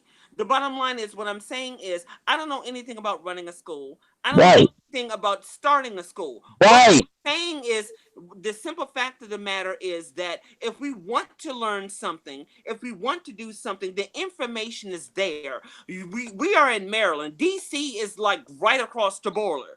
I know. We can go to the Library of Congress. We can go to the National Archives. We can do whatever we need to do to learn anything we want to do. And you have the internet to learn anything that you want to do. If you want to build a bomb, you can go on YouTube and learn how to build a bomb. But that being said is, when he started his school. Lisa, I just send you an email to the school. If people want to see the format of the school. Please. And they do talk about it because I was just looking here. That's what I'm saying. They do also have a YouTube channel of the school too as well. Mm-hmm. I will send the link to that too as well. See, because that's what I'm saying. We got channels. We all got channels that talk about we need to get our kids out of this school, out of that school, and I hear that all the time. And I'll be like, but what schools do they go to? Right. Or you can choose the homeschool. Or you can choose the homeschool. And then when you look for them, it's not that easy. Information now. We're gonna see it right now. Okay. I think a lot of people had they misinterpreted what I said. First of all, I didn't misinterpret what you said. No. Nobody in the channel. I'm talking about people in the chat room. The bottom line is people talking about how am I gonna talk about something I don't know about. First of all, I never said anything about how to open a school. I never said anything about running a school. What I said was, and I will say this again for slow people that don't understand in the chat room. What I said was that this is the age of technology. If you want to learn something, we can get on the Google. We can learn it. We can get onto YouTube. We can go to the Library of Congress and we can go to the National Archives. There's no reason why we cannot learn how to do something. Q Butter, when he opened his school, he sat there and did his homework and his research to learn how to do it, what fines he needed to pay, what licenses he needed to get. He learned all that off of the internet and off of the resources that were provided to him. That's all I'm saying. Well, so we got it. We got that. I understand. What you saying? We get what you saying about the. And I see here, just a second. I see here with the school, it's a 59-second video that Q Butter put together about the success of the school. He calls it an institute. I can't pronounce the name of it. I ain't gonna even try. He need more pub Yeah, you're amongst our right. community. He No, I don't get agree with enough. that. He don't get enough. I'm sorry. You don't get no argument there. Yeah, Yeah, I that's my think so too. biggest thing. If we don't get it out, that's my thing. We got big channels and airways where we don't have to think about it. The reason we got our own subculture of media is because they shammed us out. I know that. So what I'm saying is I should be able to hear about Q Butter all the time on some of our own outlets. I ain't talking about white media. I'm talking about just this stream should not be the first time I heard about it. And I'm quite sure I'm not the only person that just heard about it. And I will put the link here. And you're exactly right, though. And at the end of the day, it's Q Butter. He just actually started doing his live streams, and well, he was doing his live streams before, but he actually started branching out to be more. He was doing the Yeah, business. So at the end of the day, he was not really publicizing his school, but now he's actually, taking a step forward to publicize his school, and actually people are taking more steps to help him and publicize it. So it just started. The flow of information about his school has just started. And that's my point. That ain't really up to him to get it out. For real, for me, his job is to make sure that he keep growing the school as far as it's doing good and all of that. His job ain't to get it out. It's our job to get it. Hey, look, did you know about this? Did you know? That's how we learned it. That's why I brought up Malcolm. That's how somebody got to go. Like, Malcolm was just helping build schools. He was teaching somebody, hey, look, this is what you do. Then he roll out and go somewhere else. I mean, people got the help. People got the help. And that's my point about we the people. We can't wait for somebody with $1 million. The next link I'm sending, family, is I've sent you the YouTube channel. Now I'm actually sending everyone the actual website to the school, and I'll put it in. Send them the GoFundMe fund though, so they can donate to the school. Okay, I'll do that. Yeah, that too. I will do that. Especially. Well, first of all, you're not gonna. Hey, look. First of all, you're not gonna police my language. The bottom line is, if you're acting slow, you're acting slow. You're a fucking idiot. I'm sorry. You're not gonna police my language. It is what it is. Get over it. If you rode on the back of a short school bus, that's what you did. My biggest thing is we need to start doing like community schools. We can't wait for one person to do something or one person to realize. Because look, I agree with you on that, because I've always said I agree. We don't even need to wait to have a damn building. Do it in the house. Right? Yeah. That's what I think. They gotta have this and they gotta have that, and I disagree with that part. Just get it started, and we'll get the building eventually. Exactly. Now, as far as Dr. Umar Johnson, that is a fraud. So, and when it all boils down to him, I'm tired of everybody in the comment section sitting there talking about Dr. Umar Johnson. He is a fraud. He's not trying to do anything for the community. He's trying to bank money for himself. So there is no school. He could have been bought a school. All these broken down, fucked up schools that are all over the damn country that were black schools. Trust me, they would give them away by pennies on a dollar. That's fact. Tell me all the money that he has gotten, he cannot buy a school. Really? He doesn't want to, because he wants to. Autumn, we might as well put Dr. Boyce Watkins in the same lane, because he's been scamming folks too. Slave. He's another conquered, colonized slave. So when it all boils down to it, see, this is what black folks have a big problem with. Black folks have a big issue, and in our community, we have a big issue with identifying those that are genuine and those that are in it for their own personal gain. Because real talk, Autumn, I came on this side of YouTube through Dr. Boyce Watkins before I even met any of y'all. Real talk. Yeah, and I was also a subscriber of him also. But then when I got the chance to see his true colors, I backed out. Wow. The bottom line is, certain people you start with, and then once you see their true colors, you back out. Yeah. All of us. Then the next thing you know, they selling motherfucking wicker jewelry all over the internet. Certain people are real to their core. I'm telling you, certain people are real to their core. I'm sending you the GoFund just so you can have it, but I will put it in the comments. He has a video too that goes with the GoFund. You be subscribed to my channel, then they start talking about Fukushima and listening to what. Well, we don't need to know about that. No defense, but we got bigger fish to fry. No, we got way bigger fish to fry within the community. Thank you, Lisa. That's all I was trying to say. I'm like, we're sitting there focusing and fighting about this when there are greater issues that we need to talk about, though. Right. But I'm not going to lie to you. Let me just say this. I'm not going to lie to you, Autumn. Initially, I even had a problem following you. Okay. But then ultimately, when you kept talking, I did get it. Yeah, it wasn't an issue that I was trying to go against my community or anything of that nature. My whole mindset was the simple fact of the matter is, okay, well, what are we doing individually? The bottom line is we always want to keep looking at what somebody else is doing, but what are we doing? And then I don't think people were really being slow. I think they were just having a problem initially following it because I did. And then as you start talking, I did get it. I get and I understand what you were saying. Yeah, I feel what you're saying. I feel, but you know what? That is a problem within our community.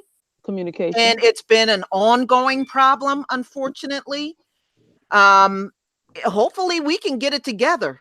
Well, then if that's the case, then I deeply apologize. Oh no, we're good. Look, you know, I deeply apologize, and maybe I should have worded things differently or whatever. Well, I'm very sorry. Look, so you know, let me tell you something. We all say things that we regret. But one thing I can honestly say to you, I ain't mad at you because I know your heart is with in the right place. Exactly. I know that. You know, I think one of the big problems we have a serious inability to forgive each other. We'll forgive the white man for killing our kids, but we won't forgive each other. That makes no sense. Ain't gonna get nothing from me. Oh, let me mention the 7,000 people who actually did that. Because I'm not trying to disrespect your show. Everyone, you got the website, you got the GoFund, and you got the YouTube channel now. Look like the YouTube channel just started. So I'll greatly appreciate it if we go over there and give Q Butter some love and join his YouTube channel to their institution. And I can't pronounce the name of the institution. That's okay. I mean, we'll go over there. If you go over there, you'll get it. I'm sure he explains a lot in the video. Yeah. So if you don't understand, I'm sure you will. Yeah, you'll figure it out. People keep telling me stop saying sorry, but the thing is, it's called showing humility. I don't like that word, and we're not understand. No. Let Autumn express herself. Okay. You know, because you know, we all got to learn. I don't believe she meant, because you know, her heart is in the right place. I don't believe she meant any harm when she was saying it low. Please don't just let that go, y'all. You know, we are all Black people up in here. If how do we not forgive each other? What have we done in our lives where we can't forgive each other? Where did that come from? I'm glad you said that, Lisa. Me and Ron was laughing about that yesterday. We was like, man, we understand that we on the same accord. We was just arguing about, because we both passionate. We was arguing about basketball, me and him laughing. LVZ, that's exactly what it is. It's passion. And sometimes we get caught up in the passion. Exactly. And we say things we don't mean. That's what's going on with me. And this is the reason why I keep apologizing, because for the simple fact of the matter is that it's an issue of, it's not an issue of, it's simply an issue of the simple fact of the matter is that, I'm passionate, like you said, and when I get passionate, I really go in. And so when I go in, I go in. And, you know, a lot of times I may say things that may not be right. I may say things that is disrespectful, which I don't mean to do so. But it's just that I'm just so sick and tired of seeing the state of our community the way it is. Yeah. And so therefore, I just come, and then once I get to that point, that little boiling pot is over, then I start attacking. And so I don't mean to do that. It's just that it's an issue of just me being sick and tired, just me being emotional. You know, you for the DSV, I understand. I do yeah, this. so do I. And it's just like when me too. Dr. Mumby got passionate about what she was talking about, and she said, well, we're not raised that way. Right. And I got what she was saying, but some people took offense to that, and they've been attacking her ever since. And she even reached out to me, and she was like, I didn't mean it that way. And I said, I know. You get caught up. We all get pissed off and say things we don't mean. We got to stop all this. You can't forgive each other. Yes, we can. Now, Lisa, just quick update, though. It's some shit I can't forgive that I was just saying. Gladys Knight, what are you doing? Oh, wow, that's a whole different feeding her own income. Oh my goodness! Now you're going down a whole different rabbit hole now. Gladys Knight has all this, this big old mega church. Gladys Knight got this big old mega church. She had what is it? Ronald Wisely? What is his name? Whatever. Ronald Isley. The chicken and waffles. She had that. That went up in smoke. So then at that point, she has this big mega church, but she still can't get a decent lace front. I'm still trying to figure out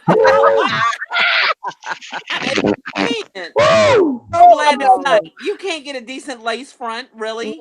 Child. So she gonna bug dance for a lace front? Is that what you said?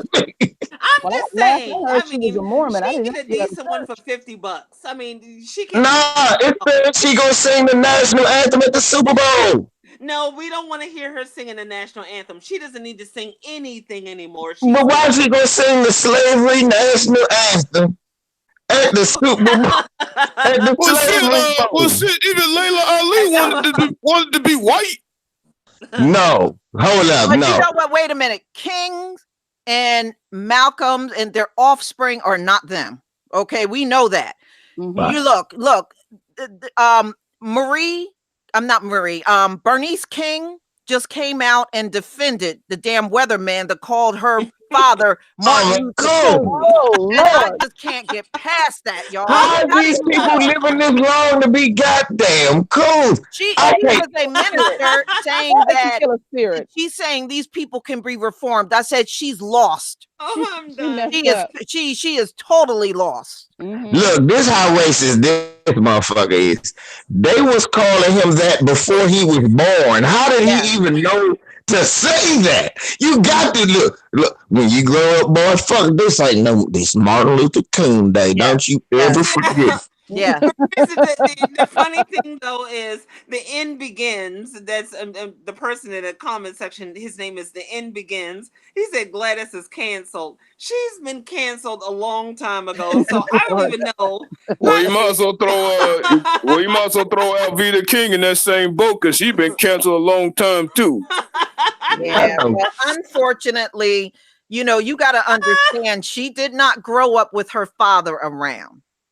Mm-hmm. You know? Yeah, that's true. Her daughters did not grow up with their dad around. I think if they were around, you might see a different Bernice King today. Hey, hold up. Don't forget. I thought you was talking about Alveda. Y'all got to remember, Alveda didn't grow up with her dad friend.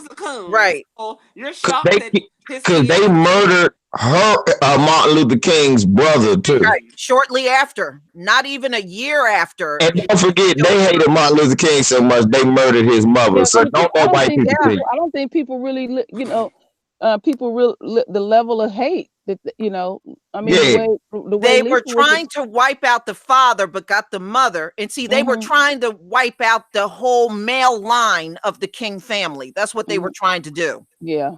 Mm-hmm. Yeah, but see, even if they did succeed to do that, it wouldn't have made a difference, though, because when it all boils down to it, we have a whole global community. So if we're going to count on one person, then we're in trouble. Right. But see, here's the thing. Let's just take a step back here. Here's the thing. Ma'am. Well, here's the thing. Let me just say this, okay? The purpose in doing it is to break up Black people from coming together. We always had that problem in the past when we had Malcolm and we had King. Whenever somebody got assassinated, it destroyed the movement. Yes, ma'am. Yes, and that's where we should stop. You know, we never learned how to stop and pick up the torch and keep going, no matter who is killed. Yeah, so you get easily We distracted. never learned how to do that. That bothers me. Well, Marcus Garvey was, you know what? Look, I'm getting tired of hearing people talking about Marcus Garvey. Marcus Garvey was in it for his own economical reasons. He was not trying to liberate anybody. He was trying to focus on his own economical means. So we need to cut the crap with Marcus Garvey, with the Pan-African movement, trying to do all these great things for the community. That is not the case, and that is not true. Marcus Garvey was focused on his own economical means. He was not dishing money out into the Black community. He was taking money from the Black community to do what he wanted to do for himself. And that's the truth. To and your point, hold on. Let me finish. I'm about done. The second thing that I wanted to say was the day and age of us having a leader is over. Right. You know, there should be no leaders. This is the day and age of collective working. Mm-hmm. So that day and age of having some righteous person that's going to stand up and speak for all of us, it's done. Right. I mean, yes, we after all of the assassinated people around us, no, we should never name a leader. We should never make it that easy for them. I agree with that. No, we don't need leaders. Seriously, we don't need leaders. Nope. And Lisa, I thought you were gonna get on that. The reason that they gonna kill your whole line, that's just how they do. Cause remember, they do it. Yeah, because we just talked about it last week. Shit, they didn't only kill John Brown. If you look at it, they killed his sons too. He had 10 sons, y'all. 10 sons. And they took out all 10 sons. You're joking. No. Oh. Look it up. I didn't know that. Yeah, they didn't just kill John Brown. They killed his sons. Yes. Yep. John Brown was alive. John Brown had 10 sons, and they took all 10 out. I thought that some of them were still living, though. No, none. Only ones left was the ladies after that. All his daughters were left. And to your point, John Brown, like a rabbit out there. Kill the male seed line so that you can't raise the next leader. Well, at this point, it really doesn't make a difference anyway, because the women are the ones that are controlling the rights movements anyway. So men ain't doing shit. So with that being said, is women are the ones in the front line. So that's how they want it. That's the point. Well, I don't know if I totally agree with that, because if you look at all of the assassinations on Black Lives Matter, activists, many of them were Black men. Yeah, but Lisa, were taken out. I'm not saying that there aren't Black men that are stepping forward. What I'm saying is that majority of the people stepping forward are Black women that are stepping, and standing up and speaking and voicing their opinions and screaming and hollering. Yeah, Black women always had that role.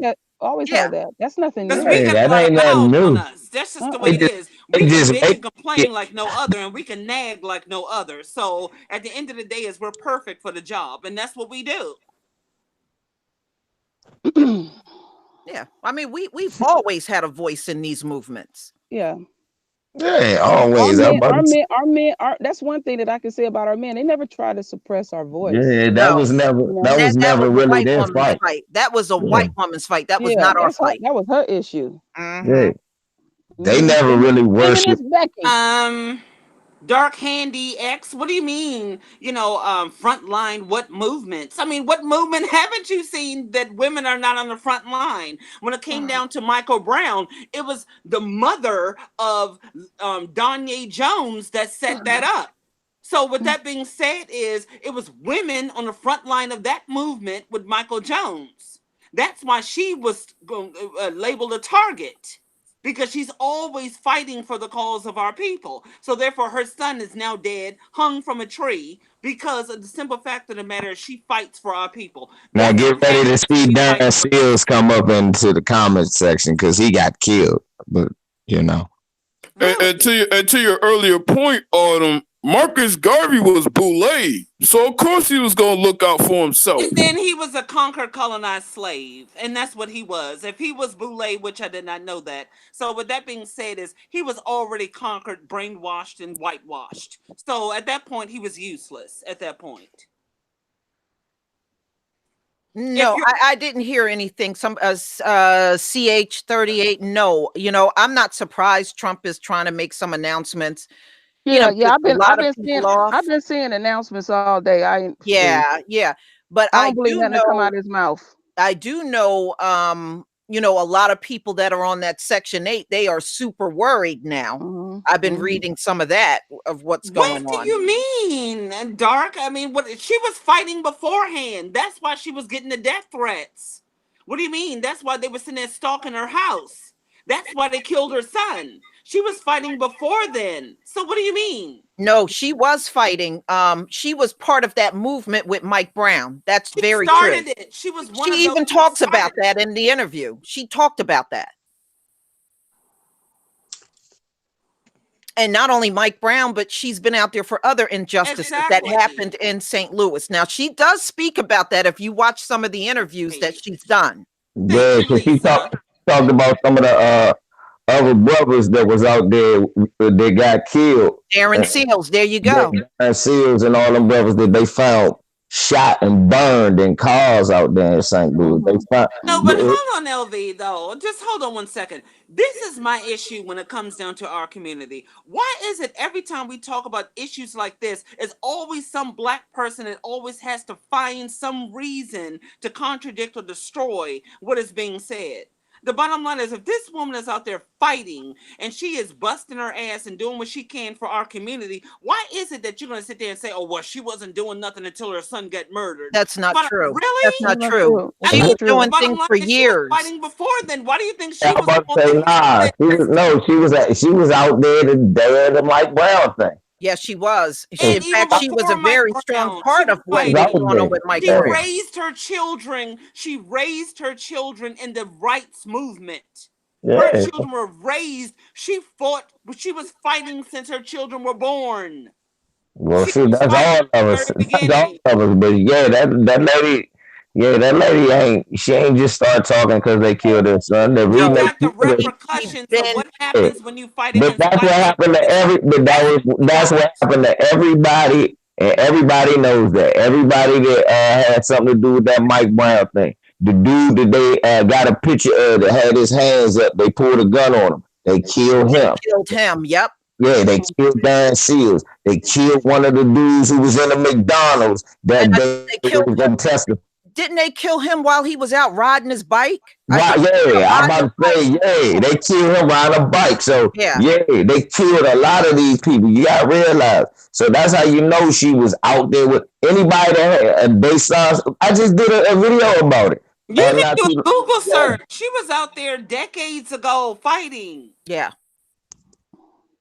And see, the thing is, this is the problem with our community, because when it all boils down to it is, our community lives in fucking fear. We have post-traumatic slave disorder, and that's what it is. And so when it all boils down to it, our people are scared to fight back. And so those chosen few that do choose to fight back, their sons get assassinated. Certain things happen. That comes with warfare. And the thing is, people don't understand warfare. If you understand warfare, you're going to suffer losses. You will lose. But at the end of the day is, if you win, you will gain much more. And that is the truth. And so therefore, nobody wants to focus on warfare and the dynamics of warfare. You can't go into warfare thinking that things are going to be smooth and calm and collective. No, you're going to lose a lot, but you will gain much more if you're the victor. So that's the way it is. So she fought a battle for decades. She lost her son. But at the end of the day is, now everybody knows about Donyea Jones and everybody knows about her. So with that being said, is now the fight is on. So she's another one on a hashtag list. However, we know enough about that to know that, okay, we're getting sick of this shit. It's adding on to the pile of stuff to the point that we blow over. It's like, heating up a pot of water. Eventually it's going to boil over. And that's what's going on. So you have all these black children, women, men that have been murdered and assassinated. It's just boiling that water. And then eventually, once it boils over, we're going to go ape shit. And at that point, We're going to go true militant, because there is no way to deal with white people. There is no way to deal with white supremacy other than violence. We all need to stock up on guns. We all need to be ready for a battle. See, protesting and marching does nothing. Ho, ho, ho, ho, ho, ho, ho, ho, ho, before they take us down. Go ahead. They will never do that. That's not they going to take us happen. down out here. They haven't Look, done it yet. And that's something that will never happen. Hey, get We my mo. outlived them for millions of years. Oh, you don't know what I'm talking about. You don't know. They know what I'm talking about. I done lost 3 channels. Calm down, baby. I done lost 3 channels. We not gonna have it. We can't lose the channel. Oh, I got it. Okay. Yeah, I'm sorry. Okay. Got it. Well, I've been talking about us becoming legal gun owners for a while. And I've also said, you know, those of you that might have a troubled past, you can get tasers, you can get other things, because it does not require a background check. So that means if I beat the hell out of my ex-husband, I can still get it. You and me both. Oh Lord, I can still get a gun. Can I get a gun? Y'all stop. Y'all getting out here. Y'all singing Tina Turner song with a different. You must understand with this gun in my hand, your ass in trouble now. Oh my God. That ain't how the song go. Oh my goodness. And just to let people know that, you know, self-defense, you know, it is necessary. You know what I'm saying? Yeah, that's what we can't say that, or we can say, Black people, practice your Second Amendment rights and your right to defend yourself. You can't take us down for saying that. That's in your white constitution. You don't even need that, though. See, the bottom line is, my grandmother said something to me several months ago. She said, you know what, with everything that you talk about in your channels and everything that you talk about with what you do, are you not afraid that white people are going to do something to you in public? And I said, Grandma, no. For what? If they try to do something to me, all I have to do is snatch their sunscreen and push them out in the sun. Boom, dead and gone. I just destroy them. That's it. I was listening to one of Lisa's 24-hour streams, and she was talking about what lime juice. And they get those margarita burns out in the sun. Nah, you know what I'm gonna do, Lisa? I'm gonna get a cracker, a syringe full of semen, and tell him knock himself out. You saw that video? Oh my goodness. You know I saw that video. Oh my goodness. Oh, some of them videos, I said, wow, how did I miss that one? I ain't missed that, but I cried. I've been working my ass off the last few days, but I cried all the way to work and back. I said, this is the dumbest white motherfucker out of everything. I don't know. Did his arm get pregnant? Yeah, that's what I said. Woody had a bunch of baby wrists. Yeah, right? Lord, oh boy, some of the stuff. I said that's why they women ain't getting pregnant. They putting their semen in their arm. What are they I told you they'd do I'm gonna so punch you for that. I really am. I told you. Hey, look. Hey, Lisa, I told you they'd do anything to get high. He injected that shit and said, I feel brand new. I know. He said he wanted to take away his back pain. You all are crazy. I really am. This is my broadcast on YouTube. How you shoot up sperm? You all are crazy. Yeah, seriously. Why would you shoot sperm in your veins for back pain? Well, it's not, sperm is not meant to be in other parts of your body. Okay, hold up. Let me stop. Let me go ahead and say this. Men, sperm ain't supposed to be nowhere in your body. It's supposed to come out and go in somebody else's. Not look, man. Yeah, but LB though, first of all, animal sperm is not supposed to be going in humans. Well, he didn't put it in a human. We was talking about a white person. That's what I'm talking about. What They're not about human. They are animals. They're Neanderthals. They derived from apes. But he put ape sperm in an ape. But that don't work neither. Okay, well, I don't want no ape sperm. I'm sorry. If I want to dick, And neither do apes. sorry, He I'm the not only doing no look. ape. That's that high IQ ape.